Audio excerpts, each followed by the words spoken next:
ಓಂ ಶ್ರೀ ಗುರುಭ್ಯೋ ನಮಃ. ಶ್ರೀ ಬಸವ ಟಿವಿಯ ಸಮಸ್ತ ಸಹೃದಯ ವೀಕ್ಷಕ ಬಂಧುಗಳಿಗೆ ಶರಣು ಶರಣಾರ್ಥಿ. ಅರಿತ ನುರಿತ ಭವಿತವನ್ನು ವಚಿಸುವ ಗೋಚರ ಅಗೋಚರ ವಿಚಾರಧಾರೆಗಳ ಸಂಸ್ಕಾರ ಭರಿತ ಕಾರ್ಯಕ್ರಮವಾದ ಅನುಭವಗೋಷ್ಠಿ ಕಾರ್ಯಕ್ರಮಕ್ಕೆ ತಮ್ಮೆಲ್ಲರಿಗೂ ಆತ್ಮೀಯವಾದಂಥ ಸ್ವಾಗತ ಸುಸ್ವಾಗತ.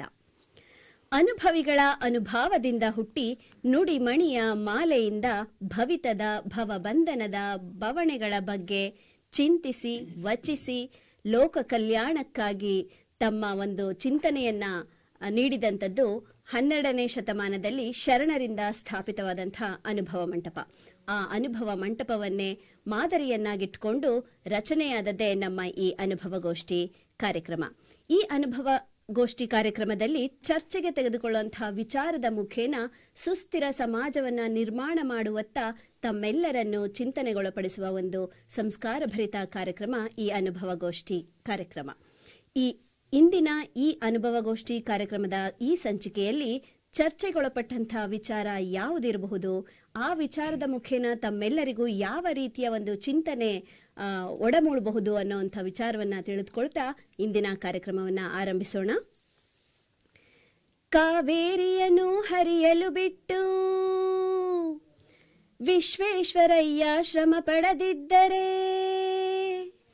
ಕಾವೇರಿಯನ್ನು ಹರಿಯಲು ಬಿಟ್ಟು ವಿಶ್ವೇಶ್ವರಯ್ಯ ಶ್ರಮ ಪಡದಿದ್ದರೆ, ಕನ್ನಂಬಾಡಿಯ ಕಟ್ಟದಿದ್ದರೆ, ಬಂಗಾರ ಬೆಳೆವ ಹೊನ್ನಾಡು ಬಂಗಾರ ಬೆಳೆವ ಹೊನ್ನಾಡು ಆಗುತ್ತಿತ್ತೇ ಈ ನಾಡು, ಕನ್ನಡ ಸಿರಿನಾಡು ನಮ್ಮ ಕನ್ನಡ ಸಿರಿನಾಡು. ಹೌದಲ್ವಾ? ವಿಶ್ವೇಶ್ವರಯ್ಯನವರು ನನ್ಗೆ ಯಾಕೆ ಬೇಕು ಅಂದ್ಕೊಂಡು ಶ್ರಮ ಪಡೆದೆ ಕೈಕಟ್ಟಿ ಕೂತ್ಬಿಟ್ಟಿದ್ದಿದ್ರೆ ಇವತ್ತು ನಮ್ಮ ಕನ್ನಂಬಾಡಿ ಕಟ್ಟೆ ಆಗ್ತಾನೇ ಇರ್ತಿರ್ಲಿಲ್ಲ. ಕನ್ನಂಬಾಡಿ ಕಟ್ಟೆ ಆಗಲಿಲ್ಲ ಅಂದಿದ್ರೆ ಆ ಸುತ್ತಮುತ್ತಲಿನ ಪ್ರದೇಶ ಇಂದಿಗೂ ಕೂಡ ಹಸಿರಸಿರಾದಂತಹ ಬೆಳೆ ಬೆಳೆಯೋಕೆ ಸಾಧ್ಯ ಆಗ್ತಾ ಇರಲಿಲ್ಲ. ಅಂತಹ ಒಂದು ಅಣೆಕಟ್ಟಿಗೆ ಸಂಬಂಧಪಟ್ಟಂತಹ ಒಂದು ವಿಚಾರವನ್ನು ಇಂದು ನಮ್ಮ ಅನುಭವಗೋಷ್ಠಿ ಕಾರ್ಯಕ್ರಮದಲ್ಲಿ ಚರ್ಚೆಗೆತ್ಕೊಂಡಿದ್ದೀವಿ. ಅಣೆಕಟ್ಟು ಹಾಗೂ ನೀರಾವರಿ ಯೋಜನೆಗಳು ರೈತರ ಬದುಕನ್ನು ಹಸನಾಗಿಸಿವೆ. ಈ ಒಂದು ವಾಕ್ಯ ಹೌದು ಅಥವಾ ಇಲ್ಲ ಎಂಬಂತಹ ಎರಡು ರೀತಿಯ ವಾದ ವಿವಾದಗಳನ್ನು ನಿಮ್ಮ ಮುಂದೆ ಪ್ರಸ್ತುತಪಡಿಸ್ತಾ ಇದ್ದಾರೆ. ಈ ಒಂದು ವಾದ ವಿವಾದವನ್ನು ಪ್ರಸ್ತುತಪಡಿಸಲು ನಮ್ಮೊಂದಿಗೆ 4 ಅತಿಥಿಗಳಿದ್ದಾರೆ. ಬನ್ನಿ ಅವರನ್ನ ಕಾರ್ಯಕ್ರಮಕ್ಕೆ ಸ್ವಾಗತಿಸೋಣ. ಮೊದಲಿಗೆ ಅಣೆಕಟ್ಟು ಹಾಗೂ ನೀರಾವರಿ ಯೋಜನೆಗಳು ರೈತರ ಬದುಕನ್ನು ಹಸನಾಗಿಸಿವೆ, ಹೌದು ಎಂಬಂತಹ ವಿಚಾರವನ್ನ ತಮ್ಮ ಮುಂದೆ ಮಂಡನೆ ಮಾಡಲಿದ್ದಾರೆ ಡಾಕ್ಟರ್ ಹಸೀನಾ ಹೆಚ್ಕೆ, ಸಾಹಿತಿಗಳು ಮತ್ತು ಚಿಂತಕರು, ಶಿವಮೊಗ್ಗದಿಂದ ಆಗಮಿಸಿದ್ದಾರೆ. ಮೇಡಮ್, ತಮಗೆ ಕಾರ್ಯಕ್ರಮಕ್ಕೆ ಆತ್ಮೀಯವಾದಂತಹ ಸ್ವಾಗತ. ಶರಣು ಶರಣಾರ್ಥಿ. ಶರಣು ಶರಣಾರ್ಥಿ. ಇದೇ ಒಂದು ವಿಚಾರವಾಗಿ ಅಣೆಕಟ್ಟುಗಳು ಮತ್ತು ನೀರಾವರಿ ಯೋಜನೆಗಳು ರೈತರ ಬದುಕನ್ನ ಹಸನಾಗಿಸಿವೆ, ಹೌದು ಅನ್ನುವಂಥ ವಿಚಾರವನ್ನ ತಮ್ಮ ಮುಂದೆ ಮಂಡನೆ ಮಾಡಲಿದ್ದಾರೆ ಶ್ರೀಯುತ ಕೊಟ್ರೇಶ್ ಎಸ್ ಉಪ್ಪಾರವರು, ಸಾಹಿತಿಗಳು, ಆಧುನಿಕ ವಚನಕಾರರು ಹಾಗೂ ಶಿಕ್ಷಕರು. ಇವರು ಹಾಸನದಿಂದ ಆಗಮಿಸಿದ್ದಾರೆ. ಸರ್, ತಮಗೂ ಕೂಡ ಕಾರ್ಯಕ್ರಮಕ್ಕೆ ಆತ್ಮೀಯವಾದಂತಹ ಸ್ವಾಗತ. ಶರಣು ಶರಣಾರ್ಥಿ. ಶರಣು ಶರಣಾರ್ಥಿ. ಅಣೆಕಟ್ಟು ಹಾಗೂ ನೀರಾವರಿ ಯೋಜನೆಗಳು ರೈತರ ಬದುಕನ್ನ ಹಸನಾಗಿಸಿವೆಯಾ? ಖಂಡಿತ ಇಲ್ಲ. ಅಣೆಕಟ್ಟು ನೀರಾವರಿಯಿಂದ ಮಾತ್ರ ರೈತನ ಬದುಕು ಹಸನಾಗಿಲ್ಲ ಅನ್ನುವಂಥ ವಿಚಾರವನ್ನ ತಮ್ಮ ಮುಂದೆ ಮಂಡನೆ ಮಾಡಲು ನಮ್ಮೊಂದಿಗೆ 2 ಅತಿಥಿಗಳಿದ್ದಾರೆ. ಬನ್ನಿ ಅವರನ್ನು ಕೂಡ ಕಾರ್ಯಕ್ರಮಕ್ಕೆ ಸ್ವಾಗತಿಸೋಣ. ಶ್ರೀಯುತ ಪಾಲಾಕ್ಷ ಆರ್ ಹಾಗಲವಾಡಿ, ಸಾಹಿತಿಗಳು ಹಾಗೂ ಸಾಮಾಜಿಕ ಚಿಂತಕರು. ಇವರು ತುಮಕೂರಿನಿಂದ ಆಗಮಿಸಿದ್ದಾರೆ. ಸರ್, ತಮಗೂ ಕೂಡ ಕಾರ್ಯಕ್ರಮಕ್ಕೆ ಆತ್ಮೀಯವಾದಂತಹ ಸ್ವಾಗತ. ಶರಣು ಶರಣಾರ್ಥಿ. ಶರಣು ಶರಣಾರ್ಥಿಗಳು. ಇದೇ ಒಂದು ವಿಚಾರವಾಗಿ ಅಂದರೆ ಅಣೆಕಟ್ಟು ಹಾಗೂ ನೀರಾವರಿ ಯೋಜನೆಗಳು ರೈತರ ಬದುಕನ್ನ ಹಸನಾಗಿಸಿಲ್ಲ ಅಂತ ಒಂದು ವಿಚಾರವನ್ನ ತಮ್ಮ ಮುಂದೆ ಮಂಡನೆ ಮಾಡಲಿದ್ದಾರೆ ಶ್ರೀಯುತ ಪ್ರಸನ್ನಕುಮಾರ್ ಸುರೇ ಅವರು, ಶಿಕ್ಷಕರು ಮತ್ತು ಸಾಹಿತಿಗಳು, ಬಾಣಾವರದಿಂದ ಆಗಮಿಸಿದ್ದಾರೆ. ಸರ್, ತಮಗೂ ಕೂಡ ಕಾರ್ಯಕ್ರಮಕ್ಕೆ ಆತ್ಮೀಯವಾದಂತಹ ಸ್ವಾಗತ. ಶರಣು ಶರಣಾರ್ಥಿ. ಶರಣು ಶರಣಾರ್ಥಿ. ಪ್ರಿಯ ವೀಕ್ಷಕರೇ, ನಮ್ಮ ದೇಶದ ಬೆನ್ನೆಲುಬು, ನಮ್ಮೆಲ್ಲರ ಅನ್ನದಾತ, ಎಲ್ಲ ವೃತ್ತಿರಂಗದಲ್ಲೂ ಯಾರೆಲ್ಲ ಕೆಲಸ ಮಾಡ್ತಾರೆ ಅವರೆಲ್ಲರಿಗಿಂತ ಹೆಚ್ಚು ಶ್ರಮ ಪಡುವಂತಹ ಒಬ್ಬ ಶ್ರಮಜೀವಿ ಅಂದರೆ ರೈತ. ಅದಕ್ಕೆ ತಾನೇ ನಾವು ಅವನನ್ನು ರಾಷ್ಟ್ರದ ಬೆನ್ನೆಲುಬು ಅಂತ ಕರೆಯೋದು. ಅಂತಹ ಒಂದು ರೈತನಿಗೆ ಅನುಕೂಲವಾಗುವಂತಹ ಒಂದು ವಿಚಾರ ಇವತ್ತಿನ ನಮ್ಮ ಚರ್ಚಾ ವಿಚಾರ. ಅಣೆಕಟ್ಟು ಹಾಗೂ ನೀರಾವರಿ ಯೋಜನೆಗಳು ರೈತರ ಬದುಕನ್ನು ಹಸನಾಗಿಸಿವೆ. ಖಂಡಿತವಾಗ್ಲೂ ಹಸನಾಗಿಸಿವೆಯಾ? ಇವರ ಒಂದು ವಾದವನ್ನ ಕೇಳೋದ್ರ ಮುಖೇನ ನಿರ್ಧಾರಕ್ಕೆ ಬರ್ಬೋದು. ಮೇಡಮ್, ಇವತ್ತಿನ ಒಂದು ವಾದಕ್ಕೆ ಕೈಗೊಂಡಿರುವಂತಹ ವಿಚಾರ ಈ ಅಣೆಕಟ್ಟುಗಳು, ನೀರಾವರಿ ಯೋಜನೆಗಳು ಏನೆಲ್ಲ ಇದೆ ಸರ್ಕಾರದಿಂದ ಬಂದಂಥ ಈ ಯೋಜನೆಗಳಿಂದ ರೈತರ ಬದುಕು ನಿಜಕ್ಕೂ ಹಸನಾಗಿದೆ ಅಂತ ನೀವು ಯಾವ ರೀತಿ ವ್ಯಕ್ತಪಡಿಸ್ತೀರಾ?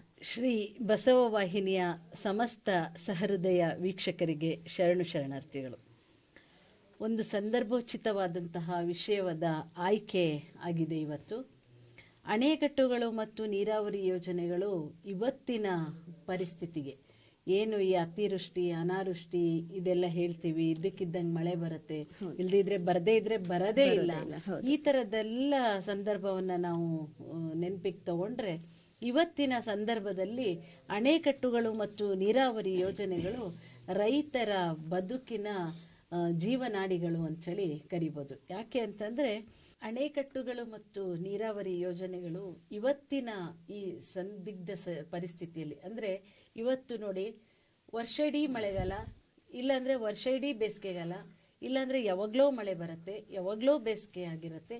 ಇಂತಹ ಸಂದರ್ಭಕ್ಕೆ ಇವತ್ತು ಅಣೆಕಟ್ಟುಗಳು ಮತ್ತು ಈ ನೀರಾವರಿ ಯೋಜನೆಗಳು ನಮ್ಮ ದೇಶದ ಬೆನ್ನೆಲುಬು ಅಂತ ಏನು ಕರಿತೀವಿ, ರೈತನ ಜೀವನಾಡಿಗಳು ಅಂಥೇಳಿ ಕರಿತೀವಿ. ಇವತ್ತು ನಮಗೆ ಭಾರತದ ಪ್ರಥಮ ಪ್ರಧಾನಿ ಅಂತ ನಾವೇನು ಪಂಡಿತ್ ಜವಾಹರ್ಲಾಲ್ ನೆಹರೂರವ್ರನ್ನ ನೆನಪು ಮಾಡ್ಕೋತೀವಿ. ಅವ್ರು ಹೇಳ್ತಾರೆ, ಭವ್ಯ ಭಾರತದ ದೇಗುಲಗಳಿದ್ದಂತೆ ಈ ಅಣೆಕಟ್ಟುಗಳು ಮತ್ತು ನೀರಾವರಿ ಯೋಜನೆಗಳು ಭಾರತ ನಿರ್ಮಾಣದ ದೇಗುಲಗಳಿದ್ದಂತೆ ಅಂತೇಳಿ. ಅಂದ್ರೆ ಆ ವಾಕ್ಯದಿಂದ ನಮಗೆ ಅರ್ಥ ಆಗತ್ತೆ ಅಣೆಕಟ್ಟುಗಳು ಮತ್ತು ನೀರಾವರಿ ಯೋಜನೆಗಳು ಅನ್ನುವಂಥದ್ದು ಇವತ್ತಿನ ರೈತರಿಗೆ ಎಷ್ಟೊಂದು ಉಪಯುಕ್ತ ಆಗಿದೆ ಅಂತ. ಇವತ್ತು ನಾವು ಕರ್ನಾಟಕವನ್ನ ಒಂದು ಸಣ್ಣ ಉದಾಹರಣೆಯಾಗಿ ತಗೊಂಡ್ರೆ, ಕರ್ನಾಟಕದಲ್ಲಿ ನಾವು ಏನು KRS ಅಂತ ಕರಿತೀವಿ, KRS ಡ್ಯಾಮ್ ಅಂತ ಹೇಳಿ ಕರಿತೀವಿ, ಅದು ಇವತ್ತು ಕನ್ನಂಬಾಡಿ ಕಟ್ಟೆ ಅಂತ, ಅದು ಇವತ್ತು ಮೈಸೂರು, ಮಂಡ್ಯ, ಮಳವಳ್ಳಿ ಭಾಗದ ಎಷ್ಟೋ ಜನರಿಗೆ ಅದು ದಾರಿದೀಪ. ಇವತ್ತು ಅವರ ಬದುಕು, ರೈತರ ಜೀವನ ಏನಾದ್ರು ಹಸನಾಗಿದೆ ಅಂತ ಅಂದ್ರೆ ಈ ಅಣೆಕಟ್ಟಿಂದ ಅಂತ ಹೇಳ್ಬೋದು. ಕರ್ನಾಟಕದಲ್ಲಿ ಸುಮಾರು 23 ದೊಡ್ಡ ಅಣೆಕಟ್ಟುಗಳಿದೆ, ಇನ್ನು ಸಣ್ಣ ಪುಟ್ಟ ಅಣೆಕಟ್ಟುಗಳು ಬಹಳಷ್ಟಿದೆ. ನಾನು ಶಿವಮೊಗ್ಗದೊಳಗಿರೋದ್ರಿಂದ ಶಿವಮೊಗ್ಗದಲ್ಲಿರುವಂತಹ ತುಂಗಾ ಅಣೆಕಟ್ಟು ಮತ್ತು ಭದ್ರಾ ಅಣೆಕಟ್ಟು ಎರಡನ್ನ ನಾನು ನೆನ್ಪು ಮಾಡಿಕೊಂಡ್ರೆ, ದಿನನಿತ್ಯ ನಾವು ಏನು ರೈತಾಪಿ ಜೀವನವನ್ನ ನೋಡ್ತೀವಿ, ಬರೀ ಶಿವಮೊಗ್ಗ ಭದ್ರಾವತಿಯಲ್ಲಿ ಅಣೆಕಟ್ಟು ಇದೆ ಅಂತ ಆ ಊರಿಗಷ್ಟೇ ಅದರದ್ದು ಉಪಯೋಗ ಇಲ್ಲ. ಆ ಜಲಾಶಯಗಳಿಂದ, ಅಣೆಕಟ್ಟುಗಳಿಂದ ಎಲ್ಲಿವರೆಗೆ ಆ ನದಿಗಳು ಹರಿದು ಹೋಗುತ್ತೋ ಅಲ್ಲಿಯವರೆಗೂ ಕೂಡ ಅದ ಸೌಕರ್ಯವನ್ನ ಪಡಿತಾರೆ ರೈತರು. ಈಗ ನೋಡಿದ್ರೆ ನಮ್ಮ ತುಂಗಾ ಮತ್ತೆ ಭದ್ರಾ ಅಣೆಕಟ್ಟಿನಿಂದ ಎಷ್ಟೊಂದು ಅಪ್ ಟು ಬಳ್ಳಾರಿವರೆಗೆ, ಈ ಕಡೆ ಮೆಹಬೂಬ್ ನಗರದವರೆಗೆ, ಆಂಧ್ರದ ಗಡಿ ಭಾಗದವರೆಗೆ ಅದೆಲ್ಲದು ಅವರು ರೈತರು, ಶಿವಮೊಗ್ಗ, ದಾವಣಗೆರೆ ಜಿಲ್ಲೆ, ಬಳ್ಳಾರಿ ಜಿಲ್ಲೆ, ಈ ಎಲ್ಲ ಜಿಲ್ಲೆಯ ರೈತರು ಕೂಡ ಅದ್ರ ಉಪಯೋಗವನ್ನ ಪಡಿತಾರೆ. ಎಲ್ಲಿವರೆಗೆ ಹರಿದು ಹೋಗತ್ತೋ ಅಲ್ಲಿವರೆಗೂ ಕೂಡ ಅದ್ರ ಉಪಯೋಗವನ್ನ ಪಡಿತಾರೆ. ಇನ್ನೊಂದು ಶರಾವತಿ ಹಿನ್ನೀರಲ್ಲಿ ಇರುವಂತಹದ್ದು, ಅಲ್ಲಿ ವಿದ್ಯುತ್ ಶಕ್ತಿ ಉತ್ಪಾದನೆಯನ್ನ ಮಾಡ್ತಾರೆ. ಆದರೆ ಆ ಯೋಜನೆಗಳಿಂದ ಇವತ್ತು ರೈತರು ಏನು ಭಾರತದಲ್ಲಿ ಎಲ್ಲ ಅಣೆಕಟ್ಟುಗಳು ಮತ್ತು ನೀರಾವರಿ ಯೋಜನೆಗಳು ರೈತರ ಬದುಕು ಜೊತೆಗೆ ಅದ್ರ ಮುಖಾಂತರವಾಗಿ ಏನಿವತ್ತು ಅಭಿವೃದ್ಧಿ ಅಂತ ಹೇಳ್ತೀವಿ, ಅಭಿವೃದ್ಧಿ ಆಗಕ್ಕೆ ಕಾರಣ ಆಗಿರೋದು ಈ ಅಣೆಕಟ್ಟುಗಳು ಮತ್ತು ನೀರಾವರಿ ಯೋಜನೆಗಳು. ಹಿಂಗೆ ಅನೇಕ, ಕಾಳಿ ನದಿಗೆ ಒಂದು ಸುಫಾ ಅಣೆಕಟ್ಟು ಅಂತೇಳಿ ಕಟ್ಟಿದ್ದಾರೆ. ಇನ್ನು ಕೊಡಸಳ್ಳಿ ಅಣೆಕಟ್ಟು ಅಂತ ಆಲ್ಮಟ್ಟಿ ಜಲಾಶಯ ನೋಡ್ತೀವಿ. ಈ ಕಡೆ ಹಾಸನದ ಹತ್ರ ಬಂದ್ರೆ ಗೋರೂರು ಜಲಾಶಯ ಅಂತ ನೋಡ್ತೀವಿ. ಈ ಎಲ್ಲ ಜಲಾಶಯಗಳನ್ನ, ಅಣೆಕಟ್ಟುಗಳನ್ನ ಅಂದ್ರೆ ಹರಿಯುವ ನೀರಿಗೆ ಏನು ಅಡ್ಡಲಾಗಿ ಕಟ್ಟಿ ಆ ನೀರನ್ನ ಸಂಗ್ರಹ ಮಾಡ್ತಾರೆ. ಆ ಸಂಗ್ರಹವಾದಂತಹ ನೀರಿನ ಮುಖಾಂತರವಾಗಿ ರೈತರು ತಮ್ಮ ರೈತಾಪಿ ಬದುಕಿನ ಜೊತೆಗೆ ಮೀನುಗಾರಿಕೆ ಇರ್ಬೋದು, ಒಳನಾಡಿನ ಮೀನುಗಾರಿಕೆ, ಒಳನಾಡಿನ ಸಾರಿಗೆ ಅನ್ನುವಂಥದ್ದು, ಅದೆಲ್ಲದೂ ಕೂಡ ಈ ಅಣೆಕಟ್ಟುಗಳು ಮತ್ತು ನೀರಾವರಿ ಯೋಜನೆಗಳಿಂದ ಸಾಧ್ಯ ಆಗತ್ತೆ. ಹಾಗಾಗಿ ರೈತನಿಗೆ ಅದು ಹಸನಾಗಿಯೇ ಒಂದು ವರವಾಗಿದೆ ಅಂತ ನೀವು ಹೇಳ್ತಾ ಮತ್ತೆ ಇವತ್ತಿನ ಏನ್ ರೈತರ ಬದುಕು, ಡೋಲಾಯಮಾನ ಬದುಕಿನಲ್ಲಿ ಅತಿವೃಷ್ಟಿ, ಅನಾವೃಷ್ಟಿ ಅಥವಾ ಏನೋ ಬೇರೆ ಬೇರೆ ಸಂಕಷ್ಟ, ಇವತ್ತು ಕೀಟ ಬಾಧೆ ಅನ್ನುವಂಥದ್ದು, ಬೇರೆ ಬೇರೆ ಕೀಟಗಳ ಸಮಸ್ಯೆ ಅನ್ನುವಂಥದ್ದು, ಈ ಎಲ್ಲದರ ಜೊತೆಗೆ ಇದು ಎಲ್ಲೋ ಒಂದ್ ಕಡೆ ಉಸಿರಾಡಕ್ಕೆ ಸಾಧ್ಯ ಆಗಿದೆ ಈ ನೀರಾವರಿ ಯೋಜನೆಗಳು ಅನ್ನುವಂಥದ್ದು ನನ್ನ ವಾದ. ಅದ್ಭುತವಾದಂಥ ವಿಚಾರಗಳನ್ನ ವ್ಯಕ್ತಪಡಿಸಿದ್ರಿ ಮೇಡಮ್.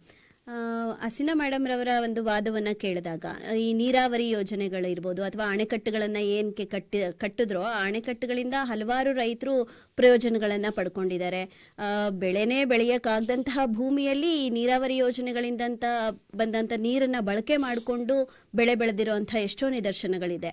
ಇವರ ಒಂದು ವಾದವನ್ನು ಆಲಿಸಿಯೂ ಕೂಡ ನೀರಾವರಿ ಯೋಜನೆ ಆಗಿರಲಿ, ಅಣೆಕಟ್ಟು ಆಗಿರಲಿ, ಇವು ರೈತನಿಗೆ ಅವನ ಬದುಕನ್ನು ಹಸನಾಗಿಸ್ಕೊಳ್ಳೋದಕ್ಕೆ ಅಷ್ಟೇನು ಸಹಾಯಕ ಆಗಿಲ್ಲ ಅಂತ ಪಾಲಾಕ್ಷ ಸರ್ ಅವರು ಯಾವ ರೀತಿ ತಮ್ಮ ವಾದವನ್ನು ಮಂಡನೆ ಮಾಡ್ತೀರಾ ಸರ್? ಶ್ರೀ ಗುರು ಬಸವಲಿಂಗಾಯ ನಮಃ. ಮೊದಲಿಗೆ ಬಸವ ಟಿವಿಯ ಸಮಸ್ತ ವೀಕ್ಷಕ ಬಂಧುಗಳಿಗೆ ಶರಣಾರ್ಥಿಗಳನ್ನು ಅರ್ಪಿಸ್ತಾ, ಇದು ಕೂಡ ಅತ್ಯಂತ ಉತ್ತಮವಾದಂಥ ಒಂದು ವಿಷಯವನ್ನು ನಾವು ಇವತ್ತು ಆಯ್ಕೆ ಮಾಡಿ ಕೂತ್ಕೊಂಡಿದ್ದೀವಿ. ಇದು ಬರೀ ಚರ್ಚೆ ಹೇಗಾಗುತ್ತೆ ಅನ್ನೋದಕ್ಕಿಂತ ಇಂಥ ಚರ್ಚಿತ ವಿಷಯ ನಮ್ಮ ಜನರ ಮನಸ್ಸನ್ನು ಹೇಗೆ ತಲುಪುತ್ತೆ, ಸಮಾಜದಲ್ಲಿ ಎಷ್ಟು ಬದಲಾವಣೆಯನ್ನು ತರುತ್ತೆ ಎನ್ನುವಂಥದ್ದು ಬಹಳ ಮುಖ್ಯ. ಬಸವ ಟಿವಿಯ ಧ್ಯೇಯೋದ್ದೇಶ ಸಂಸ್ಕಾರದ ಬೆಳಕನ್ನು ಕೊಡ್ತಕ್ಕಂಥದ್ದು. ಇವತ್ತು ಇಂತಹ ವಿಷಯಗಳನ್ನ ಚರ್ಚೆಗೆ ಇಟ್ಕೊಳ್ಳೋದ್ರಿಂದ ನಮ್ಮ ಸಮಾಜ ಕೂಡ ಎಲ್ಲೋ ಒಂದು ಕಡೆ ತಾರ್ಕಿಕವಾಗಿ ಚಿಂತನೆ ಮಾಡುವಂಥ ನಿಟ್ಟಿನಲ್ಲಿ ಬದಲಾಗುತ್ತೆ ಅಂತ ಹೇಳಿ ನಾನಾದರೂ ಭಾವಿಸ್ತಾ, ಮೇಡಮ್ ಅವರು ತುಂಬ ಚೆನ್ನಾಗಿ ವಾದವನ್ನು ಮಂಡಿಸಿದರು. ಅಂದರೆ ನೀರಾವರಿ ಯೋಜನೆಗಳು ಇವತ್ತು ಸಮಾಜದ ರೈತರ ಒಂದು ಜೀವನವನ್ನು ಹಸನಾಗಿಸಿವೆ ಅಂತ. ಅದು ಹಾಗೆ ಹೇಳಿದ್ರೆ ಏನಾಗ್ತದೆ ಅಂದರೆ, ನಾನು ಎಲ್ಲೋ ಒಂದು ಕಡೆ ಅವರ ಗಮನ ಹೋಗಿಲ್ಲ. ವಾಸ್ತವಿಕವಾಗಿ ಈ ನೀರಾವರಿ ಯೋಜನೆಗಳೇನಿವೆ ರೈತ ಸಮುದಾಯಕ್ಕೆ ಅನುಕೂಲ ಮಾಡೋದಕ್ಕಿಂತ ಅನಾನುಕೂಲ ಮಾಡಿರೋದೇ ತುಂಬ ಜಾಸ್ತಿ ಎನ್ನುವಂಥದ್ದು ನನ್ನ ಅನುಭವಕ್ಕೆ ಬಂದಿರತಕ್ಕಂಥದ್ದು ಅಥವಾ ನನ್ನ ಅಧ್ಯಯನದಿಂದ ನನಗೆ ಗೊತ್ತಾಗಿರತಕ್ಕಂಥದ್ದು. ಯಾಕೆ ಅಂತಂದರೆ, ನೀವು ಗಮನಿಸಿ ನೋಡಿ, ಇವತ್ತು ಇದು ಮನುಷ್ಯನ ಏನು ಲಾಭದ ದುರಾಸೆ ಕಾರಣಕ್ಕಾಗಿ ಇವತ್ತು ನೀರಾವರಿ ಯೋಜನೆಗಳನ್ನು ನಾವು ವಿಸ್ತೃತವಾಗಿ ಬೆಳೆಸ್ಕೊಂಡು ಹೋಗ್ತಾ ಇದ್ದೀವಿ. ಆದರೆ ನೀರಾವರಿ ಯೋಜನೆಗಳು ಎಷ್ಟು ಮಟ್ಟಿಗೆ ಸಫಲವಾಗಿವೆ ರೈತರ ಬದುಕನ್ನು ಹಸನಾಗಿಸುವಲ್ಲಿ? ಇವತ್ತು ಒಂದು ಯೋಜನೆ ಬಂತು ಅಂದರೆ ಪರಿಸರವನ್ನು ಬಹಳಷ್ಟು ಮಟ್ಟಿಗೆ ಹಾಳು ಮಾಡೋದು ಜಾಸ್ತಿ. ಬಹಳಷ್ಟು ಅರಣ್ಯ ಪ್ರದೇಶ ನಾಶ ಆಗ್ತದೆ. ಯಾವುದೇ ಒಂದು ಯೋಜನೆಯನ್ನು ನೀವು ಅನುಷ್ಠಾನಕ್ಕೆ ತರುವಾಗ ಬಹಳಷ್ಟು ಅರಣ್ಯ ಭೂಮಿ ನಾಶ ಆಗ್ತದೆ. ಎಷ್ಟೋ ಊರುಗಳನ್ನು ಒಕ್ಕಲೆಬ್ಬಿಸಬೇಕಾಗ್ತದೆ. ಇವತ್ತು ಗ್ರಾಮೀಣ ಭಾರತದಲ್ಲಿ ಹಳ್ಳಿಗಳಲ್ಲಿ ಬದುಕ್ತಾ ಇರತಕ್ಕಂಥ ಜನ ತಮ್ಮ ಏನಂದ್ರೆ ಆ ವಾಸಸ್ಥಳದ ಬಗ್ಗೆ ತಮ್ಮದೇ ಆದಂಥ ಭಾವನಾತ್ಮಕ ಸಂಬಂಧವನ್ನು ಹೊಂದಿರ್ತಾರೆ. ಇಂಥ ಯಾವುದೋ ಒಂದು ಯೋಜನೆಗಳನ್ನು ಹಮ್ಮಿಕೊಳ್ಳುವಾಗ, ಈಗ ನರ್ಮದಾ ಬಚಾವ ಆಂದೋಲನ ನಿಮಗೆ ಗೊತ್ತಿದೆ, ಅಲ್ಲಿ ಎಷ್ಟೋ ಹಳ್ಳಿಗಳನ್ನು ಒಕ್ಕಲೆಬ್ಬಿಸಿದ್ರು. ಅವರು ಎಷ್ಟೋ ರೈತರು ಸಂಪತ್ತನ್ನು ಕಳ್ಕೊಂಡು, ಅಂದ್ರೆ ಯಾವುದೋ 4-6 ರೈತರ ಹಿತವನ್ನ ಕಾಯಲಿಕ್ಕೆ ಯಾವುದೋ ಅಭಿವೃದ್ಧಿಯ ಹೆಸರಿನಲ್ಲಿ ಎಷ್ಟೋ ರೈತರು ಇವತ್ತು ಮನೆ ಮಠ ಕಳ್ಕೊಳ್ತಕ್ಕಂಥ ಪರಿಸ್ಥಿತಿ ಕೂಡ ಈ ದೇಶದಲ್ಲಿ ನಿರ್ಮಾಣ ಆಗಿರತಕ್ಕಂಥದ್ದು ನಮ್ಮ ಕಣ್ಣು ಬಂದಿರತಕ್ಕಂಥ ಒಂದು ಸತ್ಯ. ಹಾಗಾಗಿ ಈ ಯೋಜನೆಗಳು ರೈತರ ಬದುಕನ್ನು ಹಸನಾಗಿಸ್ತವೆ ಅನ್ನೋದಕ್ಕಿಂತ ಎಲ್ಲೋ ಒಂದ್ ಕಡೆ ರೈತರ ಜೀವನವನ್ನು ಹಾಳು ಮಾಡ್ತಾ ಇವೆಯೇನೋ ಅಥವಾ ಅವರ ಬದುಕಿನ ಮೇಲೆ ದೊಡ್ಡ ಕೊಡಲಿ ಪೆಟ್ಟನ್ನು ಬೀರ್ತಾ ಇವೆಯೇನೋ ಅನ್ನುವಂಥದ್ದು ನನ್ನ ಭಾವನೆ. ಜೊತೆಗೆ ಪರಿಸರದ ಅಸಮತೋಲನಕ್ಕೆ ಕೂಡ ಇದು ಕಾರಣ ಆಗ್ತದೆ. ಸಾಮಾನ್ಯವಾಗಿ ಪರಿಸರ ಅನ್ನುವಂಥದ್ದು ತನ್ನದೇ ಆದಂಥ ಒಂದು ವ್ಯವಸ್ಥೆಯನ್ನ ಹೊಂದಿರ್ತದೆ. ಇಂಥ ವ್ಯವಸ್ಥೆಯಲ್ಲಿ ಮಾನವನ ಮಧ್ಯಪ್ರವೇಶ ಏನಿದೆ, ಅಣೆಕಟ್ಟನ್ನು ಕಟ್ಟೋದಾಗ್ಲಿ ಅಥವಾ ನಾಲೆಗಳನ್ನ ನಿರ್ಮಾಣ ಮಾಡೋದಾಗ್ಲಿ, ಇಂಥದನ್ನ ಮಾಡಿದಾಗ ಏನಾಗ್ತದೆ ಅಂತಂದ್ರೆ ಆ ಪರಿಸರದ ಅಸಮತೋಲನಕ್ಕೆ ಕೂಡ ಎಲ್ಲೋ ಒಂದ್ ಕಡೆ ಈ ಮನುಷ್ಯ ಕಾರಣ ಆಗ್ತಾ ಇದ್ದಾನೆ ಅಂತ ನನಗಾದ್ರೂ ಅನ್ಸುತ್ತೆ. ಜೊತೆಗೆ ಇವತ್ತು ನಾನು ಆಗ್ಲೇ ಹೇಳಿದಾಗ ಅಣೆಕಟ್ಟುಗಳು ಕಟ್ಟಿದಾಗ ಒಂದ್ ಕಡೆ ನೀರು ಸಂಗ್ರಹ ಆಗ್ತದೆ. ಸಂಗ್ರಹ ಆಗಿ ಆ ಭಾಗದ ಜನಕ್ಕೆಲ್ಲ ಅನುಕೂಲ ಆಗ್ತದೆ. ಅನುಕೂಲ ಅನ್ನೋದಕ್ಕಿಂತ ಅನಾನುಕೂಲನೇ ಜಾಸ್ತಿ ಆಗ್ತದೆ. ನೀರು ಜಾಸ್ತಿ ಆದ್ರೆ ಏನಾಗ್ತದೆ ಅಂದ್ರೆ ಭೂಮಿಯ ಫಲವತ್ತತೆ ಕೂಡ ನಾಶ ಆಗ್ತದೆ. ಈಗ ಈ ವರ್ಷದ ಮಳೆಗಾಲದ ಸಂದರ್ಭದಲ್ಲಿ ನಮ್ಮೆಲ್ಲರ ಅನುಭವಕ್ಕೆ ಬಂದಿದೆ. ಬೇಕಾದ್ರೆ 2 ವರ್ಷ ಮಳೆ ಇಲ್ಲದೆ ಇದ್ರೂ ಕೂಡ ಬದುಕ್ಬೋದು, ನೀರು ಇಲ್ಲದೆ ಇದ್ರೂ ಬದುಕ್ಬೋದು, ನೀರು ಅತಿ ಆದ್ರೆ ಮಾತ್ರ ಬದುಕಕ್ಕಾಗಲ್ಲ ಅಂತ. ಇವತ್ತು ನಮ್ಮಲ್ಲಿ ನಿಮ್ಗೂ ಕೂಡ ಗೊತ್ತಿದೆ, ಹೇಮಾವತಿ ನೀರು ಬಂದು ಹೆಂಗಾಗಿದೆ ಅಂತಂದ್ರೆ ಅಡಿಕೆ ತೋಟದೊಳಗಡೆ 3 ತಿಂಗಳಿಂದ ಕಾಲಿಡಕ್ಕಾಗದಂತ ಸಂದರ್ಭ ಬಂದಿದೆ. ಒಂದ್ ಸ್ವಲ್ಪ ಮಳೆ, ಅದ್ರ ಜೊತೆಗೆ ಹೇಮಾವತಿ ನೀರು ಅಣೆಕಟ್ಟಿನಲ್ಲಿ ಸಂಗ್ರಹ ಮಾಡಲಾಗದೆ ಹೇಮಾವತಿ ನೀರನ್ನ ಬಿಡ್ತಾ ಇದ್ದಾರೆ. ಬಿಡೋದ್ರಿಂದ ಇವತ್ತು ಅಡಿಕೆ ತೋಟಗಳಲ್ಲಿ ನೀರು ನಿಂತಿದೆ. ಇವತ್ತು ಅಡಿಕೆ ಆಗ್ಲಿ ತೆಂಗಾಗ್ಲಿ ಆ ತೋಟವನ್ನು ಸಂರಕ್ಷಣೆ ಮಾಡ್ಕೊಳ್ಳೋದು, ಉಳಿಸ್ಕೊಳ್ಳೋದು ಕೂಡ ನಮ್ಗೆ ಇವತ್ತು ಬಹಳ ಕಷ್ಟ ಆಗ್ತಾ ಇದೆ. ಹಾಗಾಗಿ ಈ ನೀರಾವರಿ ಯೋಜನೆಗಳು, ಅಣೆಕಟ್ಟುಗಳು ಒಂದು ಕಡೆ ಪರಿಸರದ ಮೇಲೆ ಮಾರಕವಾದ ಪರಿಣಾಮವನ್ನು ಉಂಟು ಮಾಡ್ತವೆ, ಮತ್ತೊಂದು ಕಡೆ ಸಾರ್ವಜನಿಕ ಆಸ್ತಿಪಾಸ್ತಿಗಳ ನಾಶಕ್ಕೆ ಕಾರಣ ಆಗ್ತದೆ. ಜೈವಿಕ ವೈವಿಧ್ಯತೆಯ ಒಂದು ಮೇಲೂ ಕೂಡ ಇದು ಬಹಳಷ್ಟು ಮಾರಕ ಪರಿಣಾಮಗಳನ್ನು ಬೀರತಕ್ಕಂಥದ್ದು. ಹಾಗಾಗಿ ಈ ಅಣೆಕಟ್ಟಿನ ಯೋಜನೆಗಳು ಅಥವಾ ನೀರಾವರಿ ಯೋಜನೆಗಳು ನಮಗೆ ವರವಾಗಿವೆ ಅನ್ನೋದಕ್ಕಿಂತ ಎಲ್ಲೋ ಒಂದ್ ಕಡೆ ಶಾಪವಾಗಿವೆ ಏನೋ ಅನ್ನುವಂಥದ್ದು ನನ್ನ ಭಾವನೆ ಮೇಡಮ್. ರೈತರ ಬದುಕನ್ನ ಹಸನುಗೊಳಿಸೋದಕ್ಕಿಂತ ಇದು ಒಂದು ದುಸ್ಥಿರ ಪರಿಸ್ಥಿತಿಗೆ ತರ್ತಾ ಇದೆ ಅನ್ನೋದು ನಿಮ್ಮ ವಾದ. ವ್ಯವಸ್ಥೆಯ ಮೇಲೆ ಅದು ಕೆಟ್ಟ ಪರಿಣಾಮವನ್ನು ಬೀರ್ತಾ ಇದೆ ಅನ್ನುವಂಥದ್ದು ನನ್ನ ವಾದ. ಉತ್ತಮವಾದಂತಹ ವಿಚಾರಗಳನ್ನ ಹೇಳಿದ್ರು. ಪಾಲಾಕ್ಷ ಸರ್ ಮಾತಾಡ್ತಾ ಈ ಅಣೆಕಟ್ಟುಗಳು ತುಂಬಿದಾಗ, ಈ ಅತಿವೃಷ್ಟಿ ಆದಾಗ ಇರಬಹುದು ಅಥವಾ ಅಣೆಕಟ್ಟುಗಳು ತುಂಬಿದಾಗ ಅದರ ಹೆಚ್ಚುವರಿ ನೀರು ಏನ್ ಬರುತ್ತೆ ಅದನ್ನ ಬಾಗಿಲು ತೆಗೆದು ಬಿಟ್ಬಿಡ್ತಾರೆ. ಅಣೆಕಟ್ಟಿನ ಬಾಗಿಲನ್ನ ತೆಗೆದು ಬಿಟ್ಟಾಗ ಅದು ರಭಸವಾಗಿ ಹರಿತಾ ಎಷ್ಟೋ ಒಂದಷ್ಟು ಉಳುವ ಭೂಮಿಯನ್ನು ಕೂಡ ಆಕ್ರಮಿಸ್ಕೋಬಹುದು. ಆಗ ರೈತರಿಗೆ ನಷ್ಟ ಆಗಿದ್ದುಂಟು ಅಂತ ಹೇಳ್ತಾ ಇದ್ರು. ಮತ್ತೆ ಈ ಕಾಲುವೆಗಳು, ಚಾನೆಲ್ಗಳು ಅಂತ ಏನೆಲ್ಲ ತೆಗಿತಾರೆ ಅದಕ್ಕೆ ಬಳಕೆ ಆಗುವಂತ ಭೂಮಿ ಕೂಡ ರೈತಂದೇ ಆಗಿರುತ್ತೆ. ಆ ಭೂಮಿಗಳನ್ನು ಕೂಡ ವಶಪಡಿಸ್ಕೊಂಡು ಬಿಡ್ತಾರೆ. ಹೀಗಿರುವಾಗ ಅದು ರೈತನ ಬದುಕನ್ನು ಹೇಗೆ ಹಸನಾಗಿಸುತ್ತೆ? ಅದು ಒಂದು ಶಾಪವೇ ಸರಿ ಅಂತ ಪಾಲಾಕ್ಷ ಸರ್ ಹೇಳ್ತಾ ಇದ್ದಾರೆ. ಅವರ ಒಂದು ವಾದಕ್ಕೆ ಕೊಟ್ರೆ ಸರ್ ತಾವು ಏನು ಹೇಳ್ತೀರಾ? ಬಸವ ಟಿವಿಯ ಸಮಸ್ತ ವೀಕ್ಷಕ ಬಂಧುಗಳಿಗೆ ಶರಣಾರ್ಥಿ. ಒಂದು ಒಳ್ಳೆಯ ವಿಷಯದ ಬಗ್ಗೆ ಇವತ್ತು ನಾವು ಚರ್ಚೆಯನ್ನು ಮಾಡ್ತಾ ಇದ್ದೇವೆ. ಅಣೆಕಟ್ಟುಗಳು ಮತ್ತು ನೀರಾವರಿ ಯೋಜನೆಗಳು ರೈತರ ಬದುಕನ್ನು ಹಸನಾಗಿಸಿವೆ. ಅಶಿನ ಮೇಡಮ್ ಹೇಳ್ದಂಗೆ ಭಾರತದ ಪ್ರಪ್ರಥಮ ಪ್ರಧಾನಿಯಾದಂತಹ ಪಂಡಿತ್ ಜವಾಹರ್ಲಾಲ್ ನೆಹರು ಅವರು ಅದ್ಭುತವಾದಂಥ ವಾಕ್ಯವನ್ನು ಹೇಳ್ತಾರೆ. ಅವರು ಅಣೆಕಟ್ಟುಗಳು ಭವ್ಯ ಭಾರತ ನಿರ್ಮಾಣದ ದೇಗುಲಗಳಿದ್ದಂತೆ ಅಂತ. ದೇಗುಲ ಅನ್ನೋದಕ್ಕಿಂತ ದೇವರ ಒಂದು ಪರಿಕಲ್ಪನೆಯಲ್ಲಿ ದೇಗುಲ ಅಂತ ಯಾಕೆ ಪವಿತ್ರವಾದಂಥ ಸ್ಥಾನ ಅಂತ ಹೆಂಗೆ ಕರಿತೀವಿ, ಹಂಗೆ ಭವ್ಯ ಭಾರತದ ನಿರ್ಮಾಣಕ್ಕೆ ಅಣೆಕಟ್ಟುಗಳು ಅತ್ಯಗತ್ಯ, ನೀರಾವರಿ ಯೋಜನೆಗಳು ಅತ್ಯಗತ್ಯ ಎಂಬುದನ್ನು ಅಂದಿನ ಪ್ರಧಾನಿ ಅದು ಮನಗಂಡಿದ್ದಕ್ಕೆ ನಂತರ ಬಂದಂಥ ಪಂಚವಾರ್ಷಿಕ ಯೋಜನೆಗಳಲ್ಲಿ ಈ ಅಣೆಕಟ್ಟುಗಳ ನಿರ್ಮಾಣಕ್ಕೆ ತನ್ನದೇ ಆದಂಥ ಅನುದಾನವನ್ನು ಅವರು ಇಡ್ತಾ ಬರ್ತಾರೆ. ಅಣೆಕಟ್ಟುಗಳ ನಿರ್ಮಾಣ ಇಡೀ ಭಾರತದಾದ್ಯಂತ ಆಗ್ತವೆ. ಬಹುಶಃ ರೈತರಿಗೆ ಬಹುದೊಡ್ಡ ವರದಾನ ಅಣೆಕಟ್ಟುಗಳು.